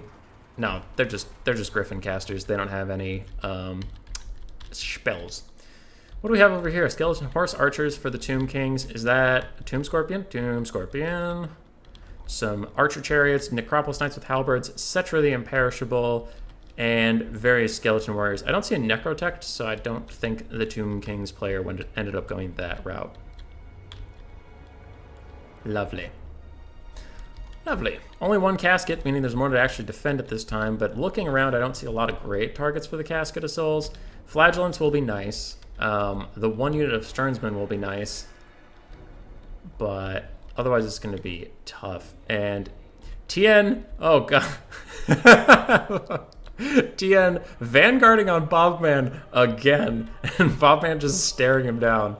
That's funny. That's just like last game, because last game Tien was Dwarves and Bobman was Skaven. But this time, some Hexwraiths and Chillgeists on the side might be able to do some work, but I don't think this is going to go Tien's way, personally. That Steam Tank is an interesting pick. I like the Steam Tank. I don't know how well it's going to do, but I like it. It's spicy. So Dark Riders with Shields are going to lose to Direwolves and Hexwraiths, obviously, but with Sisters of Singing Doom nearby and Sisters of Slaughter, I mean, there's support. The Dark Elves can easily pull back and deal with this. Dark Riders with Peter Crossbows running up to do some battle. Direwolves slamming at Dark Riders and really losing the charge, but they have backup and they can be healed. Flying Core from the Vampire Counts coming over to help as well. Tomb King's early moves, they're just going to try to get involved. They're running over towards the Empire, their less mobile foe, seeing that as the Vampire Counts just flew away from them. Empire's wandering into the middle of the map just to see what's going on and maybe get some free shots off with their Steam Tank. Now, the Dire Pack is already almost dead, and both of these wolves are almost dead as well. But the Chillgeists and the Hexwraiths are largely fine. And now the Flying Core is here. So, the Vampire Count's getting stuck in, though I think they will have a bit of trouble, as Fellbats don't have a lot of stopping power, and the Dark Elves have some pretty good infantry. Over here, is that a Soul Stealer coming down already? On the Hexwraiths? On the Hexwraiths it'll be good, but if we can catch all 3 of these bats, it'll be really good. I caught 2 of them, I believe. So still good. I think it might have been a little ambitious by the Dark Elves, but it's fine. Balthasar Gelt coming in, looks like he wants to cast some Final Trans on whatever happens over here. I think he doesn't care as long as he gets some good Final Trans down. And this right here would be a good spot. That'd be a good spot for Final Trans. Balthasar, get on it. I'm just going to wait around to see if I'm right while the Tomb Kings advance on the back of these units. And that is a Final Trans. Is it overcasted? Is it overcasted? Yes, it is, and that's going to do a lot of damage. Now that's a lot of damage, chat. Empire taking the hill with Flagellants to defend the Steam Tank while it goes, and oh boy, that was some good stuff. Artisan Tech Priest getting 1,300 value almost off that alone. Hell, maybe even more. So the Vampire Counts have had a really tough start. They have some decent points as they're currently in second, but they're pretty much down to just the Sturdsmen, the Chillgeists, and their Lord. Now the Steam Tank is turning around, deciding to deal with the Tomb Kings after all, and these Skeleton Horsemen are going to run. They know there's not a lot they can get done there. They're firing some pretty ineffectual arrows up at the Amber Wizards. Oh, never mind, it's at the Flagellants. Flagellants are the right target there. 0 armor, no shields. Lovely. We have some Casket of Souls action coming in. Ooh, good damage on the Flagellants. A couple more of those, and that's a party. Over here, some Dark Riders with Peter's Crossbows managing to actually rally as the Dire Pack battles to the death with Dark Riders with shields. The Lamian Lord and the Philbats will soon be there to make that a little more one-sided. Now, as we mentioned earlier, the vampire counts really are just down to their 2 RORs, the Sternsman, the Chillgeist, and their Lord. So Tien will have to be very careful for the rest of the game if he wants to stay in it. Though with 10,000 funds, honestly, it's still probably half their funds on the board. Now, these Skeleton Horse Archers are actually doing pretty well against Gelt, hitting him on the side. I don't believe he's shielded. He is not, and he only has 50 armor, so they're doing fine. Tomb Kings have really taken the low ground here, but they need to get back up and defend this Casket of Souls. That is going to be a problem for them. And the Chillgeists immediately sense this weakness and are running straight in. Very nice play by Tien to kind of get back in this. If you can take out that Casket of Souls, that will be a lot of value. And really bad for the Tomb Kings, as that's most of their firepower. Now, Balthazar Gelt is getting stuck in with both of his Amber Wizards and taking a ton of damage, honestly, from those Skeleton Horse Archers. Casket of Souls is getting worked on by the Chillgeist, but Cetra and the Necropolis Knights are here to help.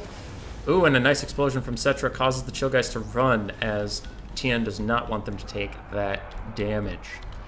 Very nice, very nice. The Dark Elves are slowly moving up, trying to get away from this Vampire Lord, but it looks like Tien's just not letting him breathe at all. And I'm surprised, because Tien has to micro the Chillgeist, which are all the way over here, and then his other 2 units over here. So even though he only has 3 units, he has to pay attention to both circles. Now, is that a Soul Stealer coming down or a Final Trans? That is a Final Trans. Very nice.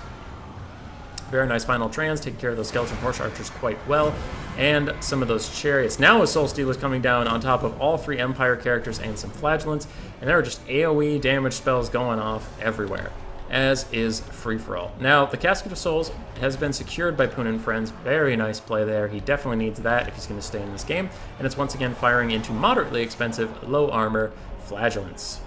Some AP Dark Riders with Peter Crossbows firing up into the Lamian Lord, trying to get good value there, but a Gaze of Malice coming down is going to take a lot of the Sternsmen to the grave. Yeah, good fourth of their health in damage, and now the Lamian Lord is landing right on top of Malekith, hits him right in the face, and gets a good attack off immediately. He's casting Stand Your Ground, he's going to run, but I think if she has Seduction up, she's going to cast it. No, she does not, so she is running. Might leave a zombie summon behind just to cover her, as now she uses Seduction, but it's a little too late for the Lamian Lord to take advantage of that, and the Dark Elves are largely stuck, as I forget entirely where the battle's going on. I thought it was over there. So the Steam Tank, we've not paid attention to the Steam Tank, and woe be us, because it is already going down. It is surrounded by Necropolis Knights with Halberds. That is not where it wants to be. Very rough stuff for the Empire on that one. An Amber Wizard diving in on the Casket of Souls, just trying to stop it from firing for a little bit. Trying to do its best. What the hell is that? Lucerian's Incantation of Vengeance. Interesting. I don't know if I've ever seen that spell. Okay. Well, Casket of Souls firing down. Steam Tank is down to 900 health, 800, and it is just getting worked on by these halberds. No, Steam Tank! You are too young! You had so much left to live for! The Sternsmen fighting well against Sisters of Slaughter. It's about an even trade so far, but they do regen. And the Lamian Lord is not having a good day with these repeater crossbows just shooting into her, doing tons and tons of damage. She's going to start crumbling soon. If she starts crumbling, she can't cast Invocation of the Heck, which is rough. Are the Chillgeists dead, or are they just lurking? It looks like they might have finally died. And the Tomb Kings are going to try to summon Ushapti over here to aid Cetra in this Lord duel. Now, unless the Ushaptis get a perfect surround, all these lords can just get up and fly away, but it looks like they're determined to fight Cetra to the death. CZ3 Artisan Tech Priest, definitely not a coward. Even when maybe sometimes cowardice would be better, still fighting it out. A real manly man. I'm sure BBB would welcome his spirit. So Balthazar Gelt and his 2 Amber Wizards fleeing to the sky, some through retreat, some through routing. And the Tomb Kings are in a good position. They've really held this ridgeline well. They've protected the Casket of Souls well. They took out the Steam Tank, and Poon and Friends is showing it in a very nice score. Now he does have to compete with Bobman, and oh, that is a great Casket of Souls location to be shooting, doing a ton of damage as these zombies are rampaging, which is kind of funny. And at negative 180 leadership, they still aren't disintegrating. Undead things. Very nice. You love to see it. You love to see zombies hanging on that long at 145 negative leadership. It's good stuff. Now, I'm pretty sure that that's a bug with the rampaging. Clearly, it's making them not disintegrate properly, but still, crumbling is a joke. These Ushapti are fighting alongside their chariot brethren to try to take out some of these flagellants. As it says the enemy lord is dead, but there's a lot of those around, so give me a second. That is Balthazar Gelt, who died. Cetra the Imperishable, low on health, but still bumping and grinding pretty well. One of these Amber Wizards, ooh, yeah, that's not a great place to run. He's running straight into Spearmen and Halberd Knights, oof, and he is going down. Now this one gets back up into the sky. He should be able to rally. The last few Flagellants are staggering in to try to take down this Casket of Souls. I believe TN's just about out here. I think once those Sternsmen die, that'll be the last of the Vampire Count's forces. Yep, Rampage saying way in the chat. Still probably should just crumble, but whatever. Ooh, I saw him. I saw him. There are still Chillgeists. They were hiding. They're still here. So the Vampire Counts technically have a presence on the board. Now the Casket of Souls is getting defended to the last by these Skeleton Spearmen and Cavalry and other forces, just trying to keep it online as it's Poon and Friend's hope in this game. He is in first, but to stay in first, he needs that artillery. Now, Malekith running over here, if he casts a Soul Stealer on that Chillgeist, that's just to send a message, because there's no way that that's mana-wise worth it. But Malekith is going in. These Dark Elf elite infantry are waddling across this entire battlefield while under artillery fire, but if they get here, oh boy, are they going to slap some Tomb Kings. Up here, CC3 Artist and Tech Priest keeping his last mage alive to try to cycle charge in the late game, and Malekith indeed is just making sure the Chillgeists stay far away from his forces. These Skeleton Horse Archers are crumbling down to dust, and Cetra's actually, he's doing okay health-wise. I was a little worried about him when he was 3v1ing Balthazar and the two Eagle casters, but he's doing okay now. And another nice Casket of Souls shot down there. That's got to be some great value. Ooh, and the Amber Wizard dives in, but Cetra sideswipes him. He wasn't even there for you. He was trying to get to the Flagellants, and he just slaps him as he comes down from the sky. Very nice from Cetra. And he's going to try to get another hit in quick before he goes up to the sky. He doesn't want it, but Chariot animations are so janky. Oh, and it shatters.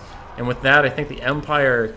I mean, they technically have these troops, but they're about out of juice. And that's a Soul Stealer coming in from Malekith here. That's going to do some good damage. I think the Casket of Souls will be fine. And it doesn't really need its health, it just needs ammunition. Ooh, a beautiful Word of Pain coming down, just doing a ton of damage on the Skeleton Spearmen and the Flagellants. He didn't really care who wins that fight, he just wanted them to clump up. Now, Malekith had decided to fight for a moment there, but immediately regrets it and runs away. As the Casket of Souls is largely left alone, some very wounded Skeleton Spears trying to defend it from 3 Flagellants, 2 Flagellant, and 5. There's not a lot of Flagellants there, and they might die. Now, where are the Chillgeists? Ooh, the Chillgeists did get involved while we were distracted, and I imagine I'll see some Skyfire coming down here in just a moment, and I think it will be a good shot if it happens. Oh, but the Casket of Souls is a little trapped up. It only has 3 ammo left. Come on, you gotta hit this blob. You gotta do it. Ah, shame. I think it missed its chance. I think the Dark Elves are going to spread out now. So, too bad for Poon and Friends. That could have been a good shot. But it is a little distracted by the Flying Tattered Soul. Tattered Souls, still 2 models. One's over there with the flag. The other one, we have no idea where it is. This one is still alive with 13 health and chilling. Oh, no! That's tragic for the Tomb Kings. An accidental shot by the Casket of Souls onto 1 Flagellant. Oh no, you hate to see it. You hate to see it, because Poon and Friends is ahead in this game right now, but he really needs that Casket of Souls to carry him home. Now these Necropolis Knights with Halberds getting on top of Malekith, but he casts Stand Your Ground, is just trying to get out of there. While these repeated crossbows use their last shots on the Necropolis Knights, which is very nice for them. This Casket of Souls must never fire at that Flagellant. Alright, good. Sisters of Slaughter did it a favor. Now these Skeleton Spearmen honestly should probably push forward and just stay here outside of the Casket of Souls range, so it can just fire a point-blank shot onto either this unit or this unit, get a lot of cluster damage, and then it can die. You don't really care about it after that point. Malekith is taking some damage, but he seems to be quite tanky in this little pocket, as Casket of Souls is coming over to help Cetra the Imperishable instead of saving itself. Interesting choice. Maybe could have gotten a little bit more value over there, but it did get a good shot in on this clump. Now maybe if it has 1 more ammo and it can fire 1 more time, then maybe I would fire it there. But we will see. It does have 1 ammunition left. Quick, rip it off before you get killed. All right, here we go. Last one. Let's see what it does. Oh, is it going?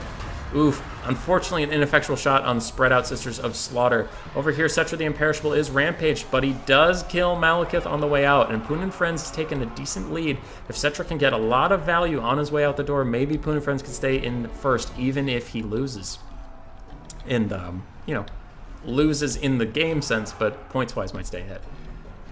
that tragedy of words aside, Cetra the Imperishable unfortunately taking some shots from these very unwelcome Dark Riders with the torpedo crossbows, getting him down to 866 health. And remember, if Bobman wins this game, he's 3-1, and that is done. So if you want more free-for-alls, then you don't want him to win. Cetra's still out of control, still rampaging, cannot get out of there as the Sister of Singing Doom just keep rampaging him over and over again. And with that, I think Cetra's going to be going down, and he was the last hope of the Tomb Kings. We will see. He's at -16 leadership, so he is crumbling. Does he have any of his explosions left? A sun explosion would be very nice right now, but it doesn't look like he has it, and he's crumbling even more. Shkov's Cursed Blades, trying to give himself some healing from the Lord of Nehekara passive as he fights and fights. Over here, the Casket of Souls is burning down, and I think with that, that's going to be the end of the Tomb Kings, and we'll just have to see how many points each player gets. As he fades, let's see the jump. Let's see the jump. Oh, and Bobman does jump up to nearly 15,000. Very well played by him. That will be a 3-1 victory for Bobman. Tien being the one, and then Poon and Friends and Artisan Tech Priest / Groon just being some friendly folks in the chat. Lamian Lord, 700, 700. Oh, a lot of the vampire counts struggling to pay for themselves. Balthazar Gelt doing fine. Both of his casters. Wow, both of his casters doing fine considering they have no spells. Very nice from them. Flagellants did okay, but struggled, and the Steam Tank unfortunately got caught. Cetra getting 4,200 value. His 1 unit of Necropolis Knights with Halberds getting 3,000 alongside him. 2,200 from the Casket of Souls. Beautiful stuff from those 3 units. A lot of the Archer units also paying for themselves quite decently, and overall well played from the Tomb Kings. Now let's see Malekith himself. 3,000, nothing really to write home about. Dreadspears getting some good value in. Sisters of Slaughter and the Witch Elves also doing fine. Ooh, that's the winner right there. Dark Riders with Peter Crossbow. I was wondering where all of his points came from on this. But obviously he did get a big boost from being le winner. Any room next game, Liam? Sure. I was trying to sabotage. Well, very good games. Thanks, friends. See ya around.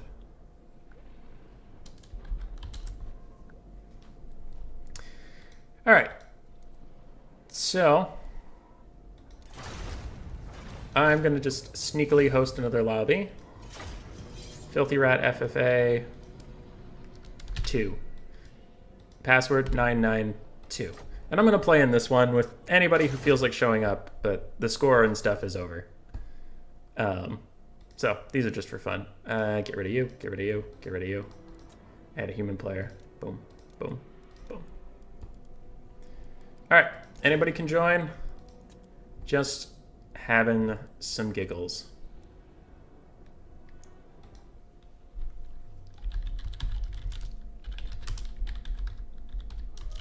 Red FFA 2. Oh, I hear Ed. 1 second.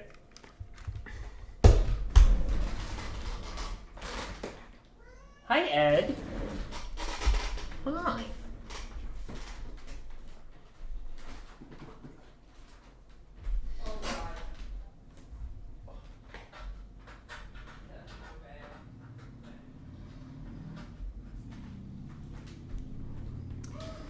Okay.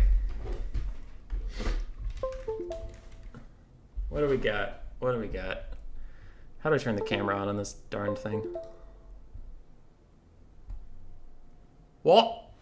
That's me. Alright. Hello. Hello. Just doing whatever. Oh. Cat's leaving. He just wanted to come in and make sure I was still alive. I'm gonna go Empire. No, screw Empire. No, screw Empire. Hey, I recognize those 3 Empire armies. Yes, you do, William Crotus. Yes, you do. Okay, we have Beastmen, Lizardmen, Skaven. I don't want to duplicate anybody. Huh. Huh, huh, huh. Don't want to duplicate anybody, but I do want to have fun.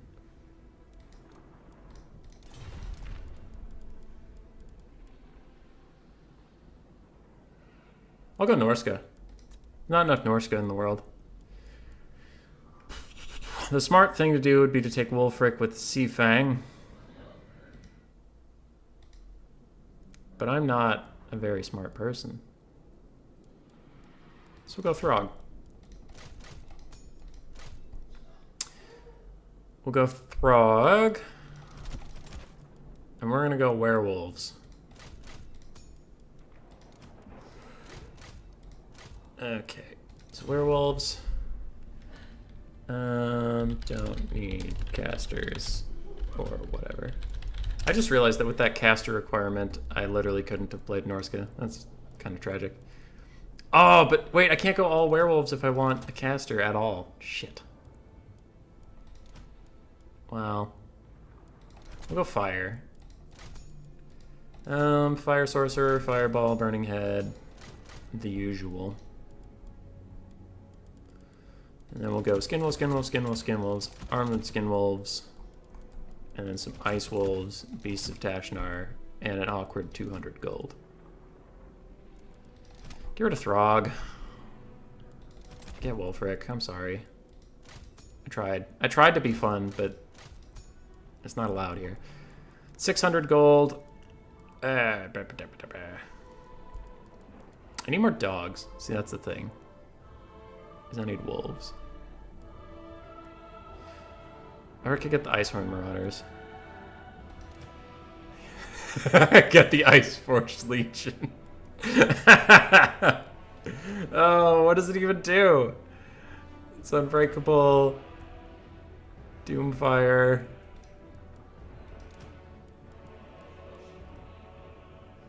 I mean,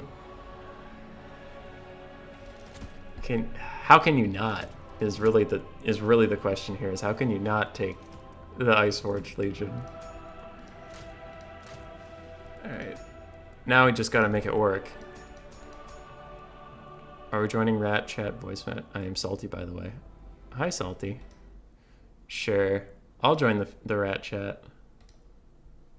What up, dude? Hey. I don't know if you'll come over the stream super well. I've never tried this, so we're just winging it. All good. I'll say it in chat as well. In game. Yes. I've got an interesting build. Well, yeah, Norska, so I expect Windwolves and maybe a lot of skirmish cav. You're partially right. You're not entirely off base. Tee. It has 3 hell cannons. Interesting. Oh. Interesting. Okay. That is indeed interesting. Who's this? Is that Tech Priest? It is. Yes, it is. What up, dude? Let's need Way. Way. Way, join the voice chat, apparently. That's happening now. Alright, Cat's not coming inside, so I'm gonna shut the door so that I don't bother Miss Rat. Boom. Easy win. Artisan, you got an army ready, buddy? If you don't have an engine of the gods, dude, I'm gonna be so pissed. Oh, I would believe it's even better. You don't have Tehenowen on. Tehenowen. Hey guys. What's Hey, up? it's Way. What up? Ready? I hope it's okay if I brought 10 unbreakable warp fire throwers. That's fine. That's fine. I see no reason that that would be an issue. Only I could Wouldn't use be it in overpowered or anything. Oh, it wouldn't be overpowered, man. This isn't a speed run game. You can't just use warp fire throwers way. Speedrun Ah. FFA? I like it. I'm curious about the speed run because I thought, I don't know, when I was playing I got down to 4 minutes and that's the best I could do. And That's decent without cheese. I deleted their army pretty fast. 1 minute 30. Alright. Oh, that's way over there. Who's a bully? Who's a bully? I have rat ogres, don't bully me. I'm prepared for the vanguard. Oh crap. The person directly across from me, I don't Ogres really want solve to all fight. your problems. Wow. Okay. I could shoot over there. Okay. Okay. Who is that? Oh, yeah. That'll be fine. The master's puppet. Oops. I can't deploy anywhere. No. Alright, I'm ready. I as well. Get in there. You there, you there. Perfect. You literally can't beat this army. It's impossible.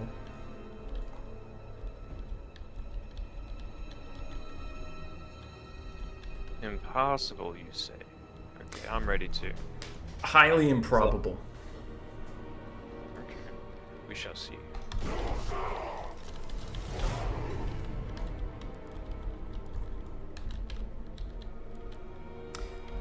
And then there was one. Yeah. I'm also really hoping I guessed with the Skaven are correctly, otherwise this is going to be annoying. Wow. It takes time to set up the perfect Skaven box. Well, you have 40 seconds Alright. left. Yes! Shoot them, my Iceforged Legion! Quick head taker. Oh no! Oh no! Yes! I'm really glad I have warp lightning cannons. Oh crap, no! The Lizardmen have all Temple Guard, I should have been shooting them! Alright, we'll sandwich the lizardmen. Details. Shit. I thought you would have like a bunch of dinosaurs that weren't worth I'm shooting. running away from that shit. I'm out. Get away from me. Are those sacred Croxigors? Oh, Yes. why do you do this?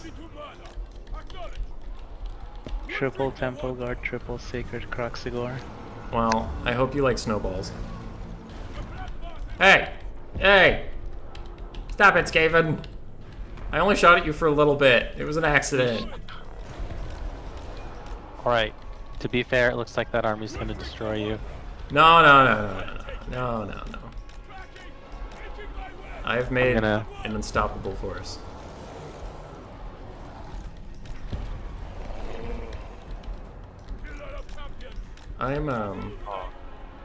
I'm gonna leave. I think you can just leave. I'm gonna leave. I'm leaving. I'm here to save you, dude. I'm here to support. I'm leaving. Good luck, Iceforged Legion. Please, no. Ruination Cities, don't get lucky. Do not. Yes! That was okay. Yeah, that was perfect. Ooh, baby. Ooh, baby. We fight to the last. Fire again. Fuck this, this won't help. Can I send Queek out for an honorable Oh, shit. 1v1 With who? with anyone? Wolfric will take him. Alright. Alright. Iceforged Legion, we're coming back. We're sorry. We're sorry we ever left you.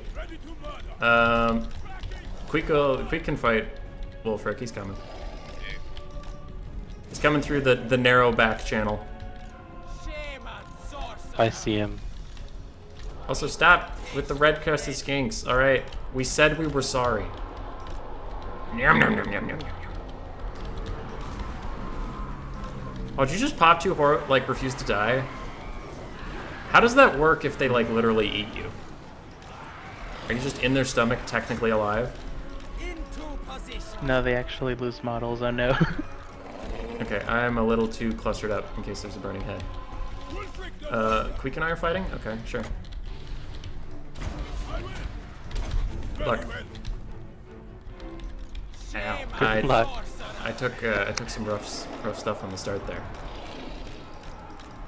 Alright, Skin Wolves, get behind them, fight. Oh my god, you're actually losing! Queek is Wolfric! the destroyer. Wolfric! I mean, I won't retreat because this is an honorable duel and I will stay to the end, but Wolfric, my boy! Oh no! Yeah, he's dead. Alright. But nobody ever called me a coward. I stay to the end. Okay, the cohort of Sotek need to kind of fuck off. No time waste. Jesus, quick-bodied Wolfric. He's still got half health. Come on, Wolfric, rally. You could do it. No. My tentacles. I need them alive. Damn. All right, Wolfric's off the map, guys. Oof. Oh, that really does hurt me. As well. Iceforge Legion's back online for anybody who cares. Maneuver. And they're down. Prepare. All right, all my wolves are still alive though, so Positioning. effectively I'm at full build. I'll be there. Come on, Don't hurt me, poison wind. Okay. come on, get in range. Come on, come on. Where is range? Iceforge Legion, you gonna fire or what? Manifest. No! Ah, you. Shame on sorcerer. It's okay. Bad words just mean that you care. There we go. Iceforge Legion took forever to start firing again. Go, my dogs! Alright, in the meantime, do what you can. Yum, yum, yum, yum, yum, yum. Ow, ow. I've seen death. Going now.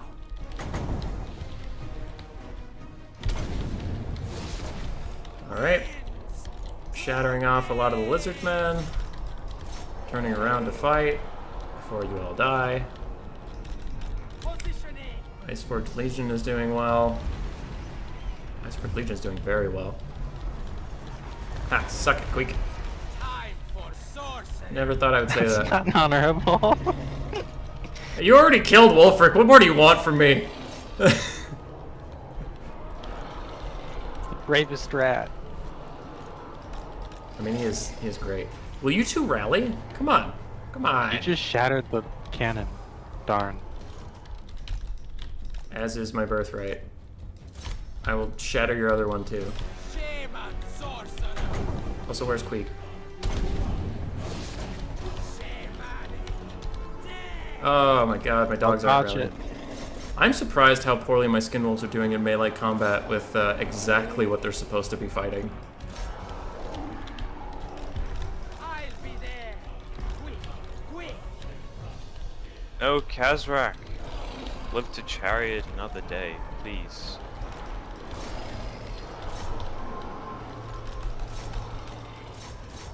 Oh, is that Scarvet on foot? Yeah, he is. Alright, I don't want to do that. He's got anti-large. Okay, how are we doing here? Hurry. No time wasted. Moving. On my I'm just way. gonna sneak over here real quick. Don't worry about it. Don't you worry about it, dude. Don't worry about it. It's fine. It's fine. It's fine. It's fine. It's fine. Boop. And now that you're on the ground, I will try to get a free hit in. Shame on sorcerer. Keep on him. How's Killing Queek going? Oh, you have Rattling Gunners! Oh my god. Maneuvering. No. No. Into position. No. Not like this. No time wasted. That sucks. Run away. Maneuvering. I'll be there. No, don't go negative. To position. No!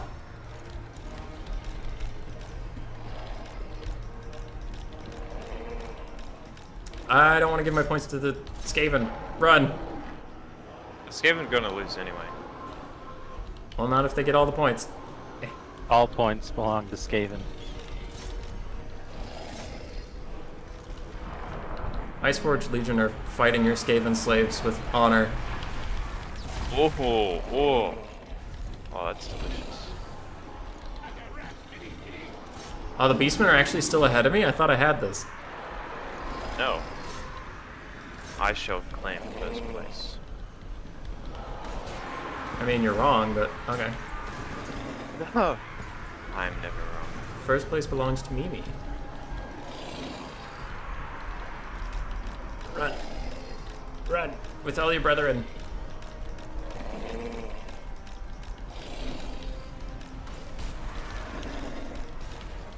not sure my sensibles. That's not cool. Negative 15 LD, bro. There was one triad running alongside my skin wolves. Alright, skin wolf Morgan is Birkin, it's there. down to you. Arr! Oh, get fucked, Butcher of Kalkengard. Oof. I think that's it for me. Dude, he's going deep. Oh yeah, one of my skin wolves rallied. That was extremely unlikely. Okay, if I can get 700 more points, I think I can clutch this out. I think I can stay ahead of Wei.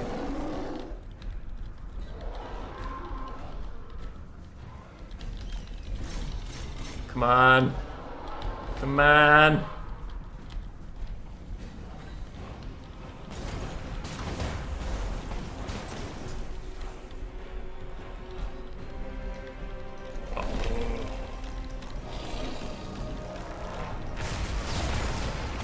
Honestly, you go there. Yeah, this Skinnell's gonna be running soon. Yep. I'm hoping they can get some value on that Saurus Scarvet. And if my guy would stop getting trapped up on him, that would be great. Oh, not the rattling guns. Oh, don't do that. Oh, fuck. Those triads are fast. Push through them. Yeah. Get that engineer! Yeah! Fuck, I didn't do any damage even flying. No! Oh, that's the Skin Wolf Werkin, okay. Yeah, he's a big boy. He just keeps knocking him around, no! Fight the rat ogres! Alright, Queek will get him. No, he won't! Fuck you, Queek! You can't stop him! He's invincible! No! Oh, that HP. Yeah, I think Salty's gonna win. GG. By the skin of my teeth. It depends Well, on Wei, the- I mean, Wei gets like 2,000 from the buff, so maybe. 2,000, okay. So if he farms everything, fine, just get it. That scarf. Rattling Gunners make me so happy. That's good shit. That's good shit. Oh, I'm back. You're back in the game. You still have regen on. Whoa. Can you win the game if I draw kite you? Actually, I want that. Give me that. That's suppression. I will kill that lizard man. No. Charge animation, please. Ah, too late. And that's it. Oh, I don't think Wei got Oh, I value. got a heroic victory from that because no one touched me. Oh, Wei won it. Oh, Yes. Wei pulled it out. So close. The honorable Skaven heroic victory. Yes. That was pretty funny. Oh, Logic's typing me. Sorry for late paying. Term is 2 days. Suit people's schedules. Times work for everyone. All right, I'll check that later. I'll check that later. No, I forgot to look at the Iceforge Legion. Damn it. Is anybody still in the Got unscreen? 3,800. 3,800. They got Yes. 3,800, 20,000 damage. And That's- two of your skin wolves got value. Well, they're skin wolves. Screw them. But you love to see it. We can pick our next factions and stuff. I wonder what is the Grove of Slaughter? We can go there. It's an okay map. It's okay. Yeah. Alright.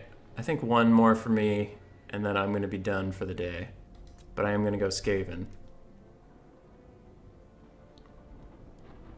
And my usual build in this is to go massive stealth and flank.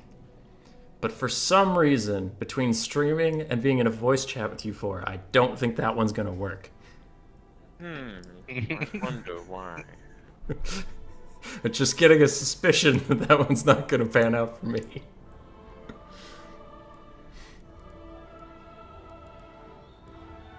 So what to do?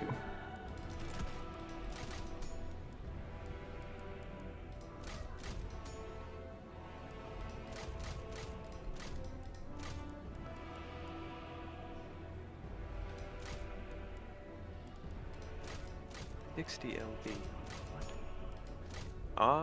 Is he on Dragon or something? It must be. Okay. That's not cool.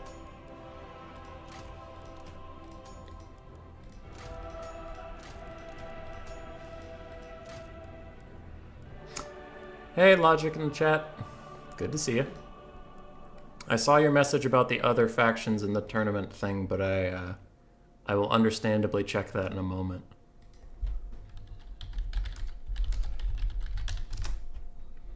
I'm busy losing at the moment. Sorry, hello. Let's see.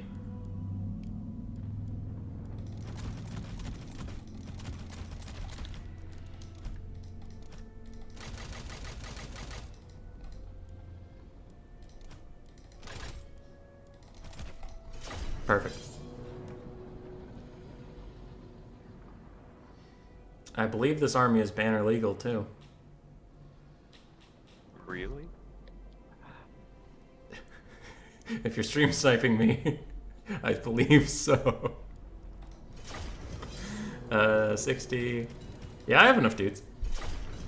I have 3 SEMs. Yeah, I'm good. Hammond not taking Gorich? No, because I want to win, so I gotta take a serious build. What? Oh. Not a pro game. I didn't even pay attention to what you guys were doing. You got Greenskins, Norska, and Altharian subfaction. Alright, Way. Alright, flexing. Alright, if you people have watched...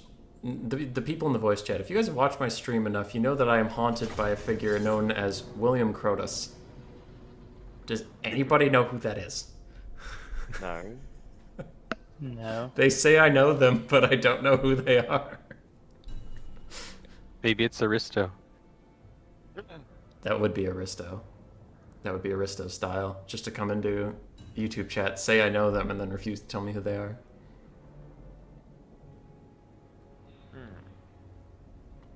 Way, who did you play in the XMT Clan War? I remember you were there. I played Felix and Satsuma. Oh, you were in the 2v2. You were Beastman in a... Yeah, we were not. We didn't know how to play that. Yeah. We had... We practiced a lot. Oh, sorry. Oh, you go, you go. Oh, I was gonna say we practiced a lot, and basically we found out that cannons were really good against a flagellant spawn huntsman rush that we otherwise had a tough time killing. Yeah. We, thanks, Logic. See you around. We, practiced the 3v3 a good amount, and we're trying to figure out what to do. And we decided that the best build against us was like Empire and Chaos Cav Rush and like all this crap. And we prepared for that, and then we load into the game, and it's like 3 or 4 Hellstorm rocket batteries, 3 or 4 Poison Wind mortars, and it's just utter shit. And we're like, what is this? Oh crap. So all our practice went out the window in the first like 10 seconds. We just had to run at you and hope we could figure it out on the fly. So that was It worked fun. out. Yeah, I mean, it turned out to be a close game, so it's not like you memed super hard. Well, XMT didn't meme at all, did they? The extreme No, tryhards? we were- No. Yeah, we were extreme meta tryhards that day.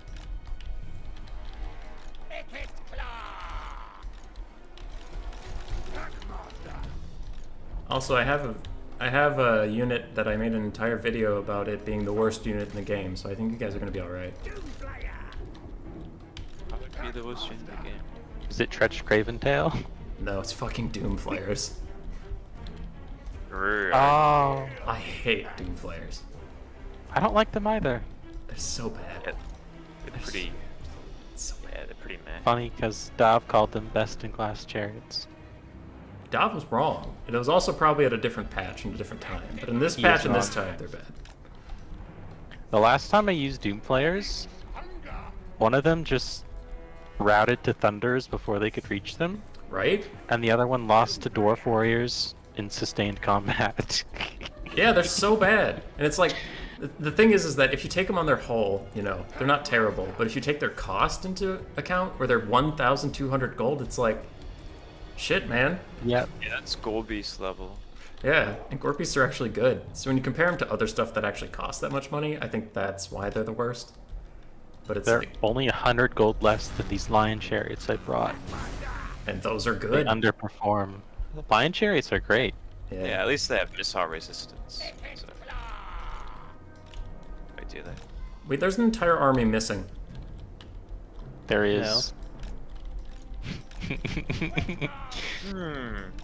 Fanatic. I have right? some goblins to run over. Oh shit. No, no, no, don't clump up on the goblins. I found some greenskins in the trees, boys. The Soul Crusher, that's actually really scary. Do you have any archers though? You only have. Yeah, I brought 2 archers. Yeah, I wasn't gonna bring them, but then I was like, I'd better just bring them in case. Oh yeah. I mean, surely your chariots would work against Mammoth. You have any cav? I just have blinds to protect it. White lions are my cavalry. Ah, so true, so true.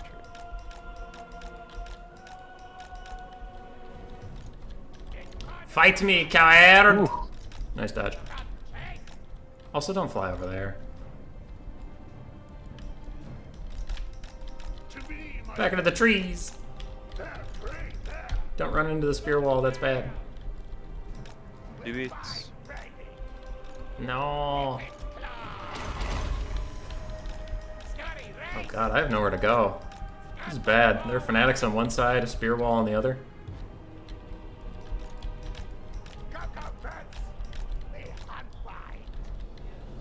Okay. Okay. Run away. If we hide in the center forest, nothing bad will happen to us. Oh, there are the goblins. Oh, it's the squig herd. Oh, that is so many squigs! You brought super squigs! Oh no! Armored squig hoppers. I didn't even know those were a thing. I know they're a campaign unit, but I didn't even know that. Okay. Alright, I see you.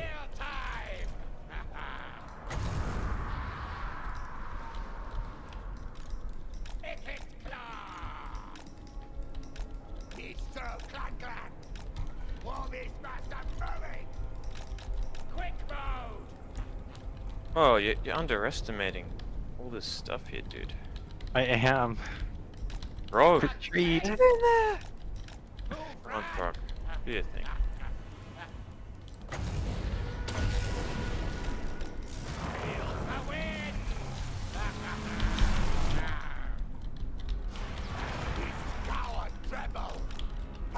They broke their brace. Kill them!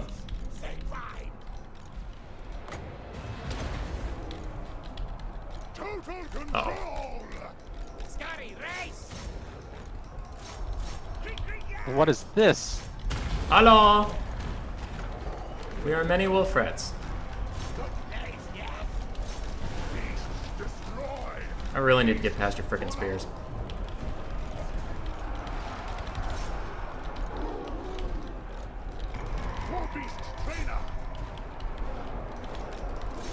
Good, good, good, good, good. Keep going. Keep going. Keep on swimming, guys. Just keep on swimming. Just keep swimming. Beasts cower tremble. Good hunting ground. Yes, yes. Keep fighting. Yes. Alpha rat. No, wait. You. Don't let the break. Don't let the break. No! Don't do the stupid glitch. I hate that glitch.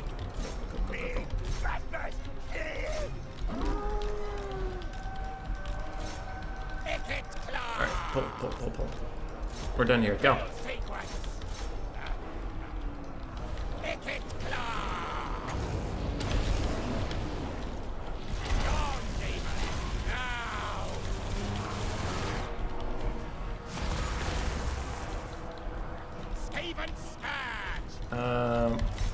Get those marauders off of us.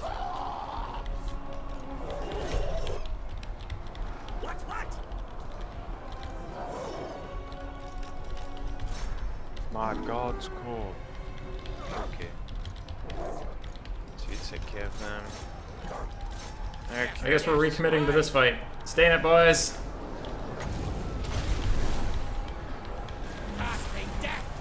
Ooh, if anybody can kill her, that'd be good. Oh, Throg's in here. This is a party. And that's a Dwellers Below. I hate to see it. That was an instant 1600. Oh my, 1800. Oh my gosh. Ow. Scamper forward! Steam! 2200. Get on him. Kick it, keep running. You idiots, fight Throg. Or don't, I don't care, just get out of there. You cannot fight Throg. I'm realizing that very quickly. Squigs are just standing there menacingly. What? Why are those squigs just standing there? Why are they? Good question. It's not nice. Yes, come on, Rat. Rat. Yes. Alright. We need to reconsider our position in this fight. Come here. Come here.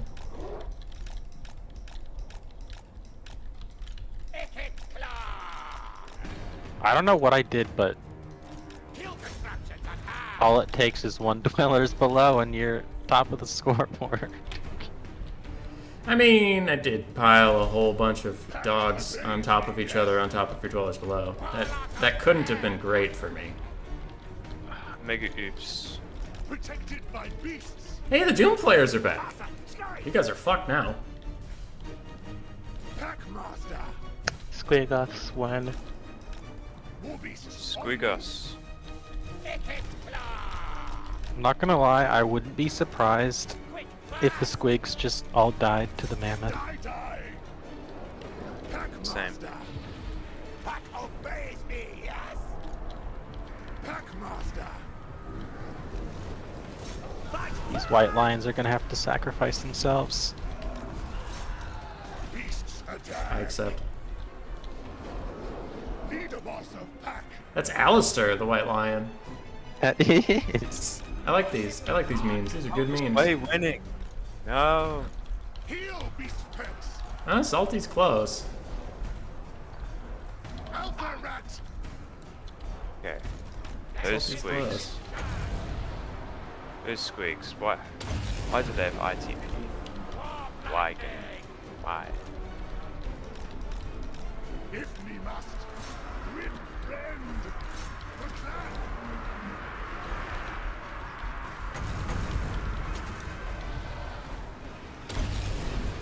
Uh-oh. That looks bad. Okay, well that messes with what I want to do. Thanks for that burning head, I guess. I have nothing left. And the Skaven will clean up. As is our birthright. And you fucking missed! You missed again! Yes. You didn't even dodge that one. You just missed, you idiot. War beast trainer. Come on, Leader Frog. boss of pack. Do me proud. Yeah, that was a good warp lightning. Alright, your idiot status has been rescinded. That was an amazing war lightning. Alright, hang in there, guys. Hang in there. Protected by Alright, that's not going well for you. Don't hang in there. Run. Run. Run for your lives.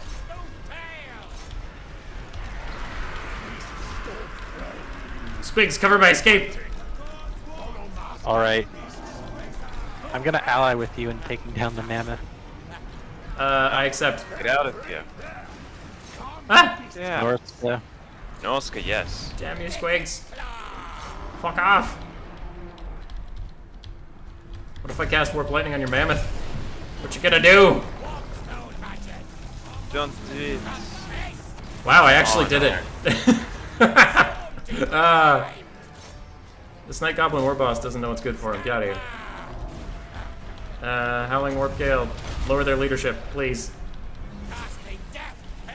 Don't cast your loons at me. Slay, slay. Alright, what's going on around the battlefield here? Salty, you are so far ahead now. Ah. Who fed me all the value? Amaze me, yes. I don't know. Run. Pack hunting.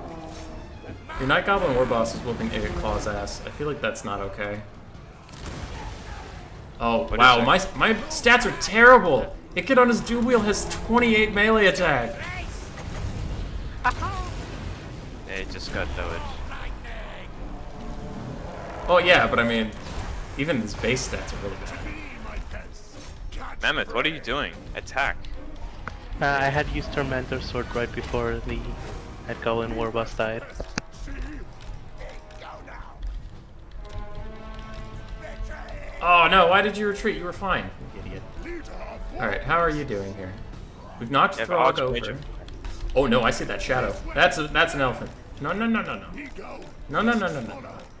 Beasts. Leave me alone. Beasts. I have 95 Mammoth. speed. You have Mammoth, 56. charge. You have 56 speed. Get away from me. Charge animation, let's go. No. Good. No, I am faster. Done, done. Yes. Oh no. All right, you rally. Oh no. Leadership, just don't break. Come on. Get back here. Get back here. I don't think so. We're fine. We're fine. We're fine. Follow. Let me Throg vomit you. Oh, you can't run away. My charge animation's in. Yes. Can't win. I got a Doom It's Flare over. back. Beasts. I see you turning around. Don't do that. Come on. Come on. Go. Beasts. Follow. What am I supposed to do? Let me Yeah, have this Throg. guy has missiles, so Come. he's slowly shooting you guys down. Prey. He is slowly winning this. All right, High Elves, let's do it. I'm in. Good shot. Let's go, High Elf friends. Throg looks scary. I'm coming after your Archmage of Life. The Alliance is dead. Dismember. Oh no. The lag spike when there's like 8 whole units left. Die, bird lady, die. And alpha. Rawr. Come on, rage. I've almost got his ability back. I missed. Follow master. Beasts. For having 72 melee attack, you wouldn't have guessed it. Ooh. That was a smooth escape. Heal, beast pets. Oh god, these Packmasters are just missing everything. You suck! You suck, you worthless Skaven!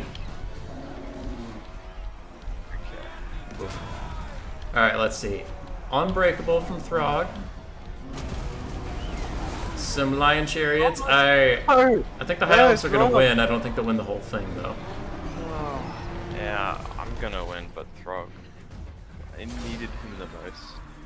Well played, Salty. Well played. The Throg unbreakable AoE. Artisan, what the hell is this? Hey, why not? Armored Squig Hoppers, 20 stack. It's How much just- do they cost? 700? 650. Okay. Wait, isn't I that the didn't same do as Squig Hoppers? Yeah. No, they're yeah. armored. They're just direct upgrade of Squig Hoppers. You just Yep. get them for the same price. You got Super Squigs. That's Oh, pretty cool. Alistair got 2200. Nice.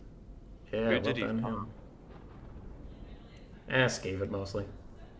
Ah, okay, makes sense. My Packmasters did okay, but not great. That life mage though, 3000. Look, Yeah. rats. Whoa, one got 700. That must have gone after an archer. Yeah, or something. They had a hard time. Throg got his value in. Soul Crusher got its value in. Yeah. Soul Crusher. Yeah. The javelins always pay for themselves. Yeah. And then there's the Firecaster. Whoa. Big numbers. I think the problem with this build was the Wolf Rats. I think if I took them out for Doom Flayers, I would have won. Did you actually just say that? I mean, maybe. I mean... You wouldn't have gotten a vortex spell. True. True. That single Dwellers Below wouldn't have killed most of my dudes. Alright, Yeah. lads.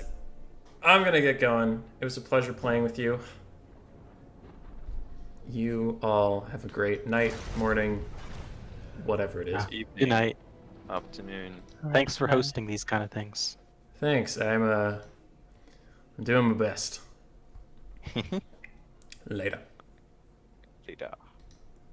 And to you, my fine YouTube friends, I wish you all a great night. I apologize that Ed did not. He came in here, he meowed, and then he left. And he didn't come say hi to the stream, which is criminal. And he is a very bad cat. But anyway, I hope you all have an excellent night.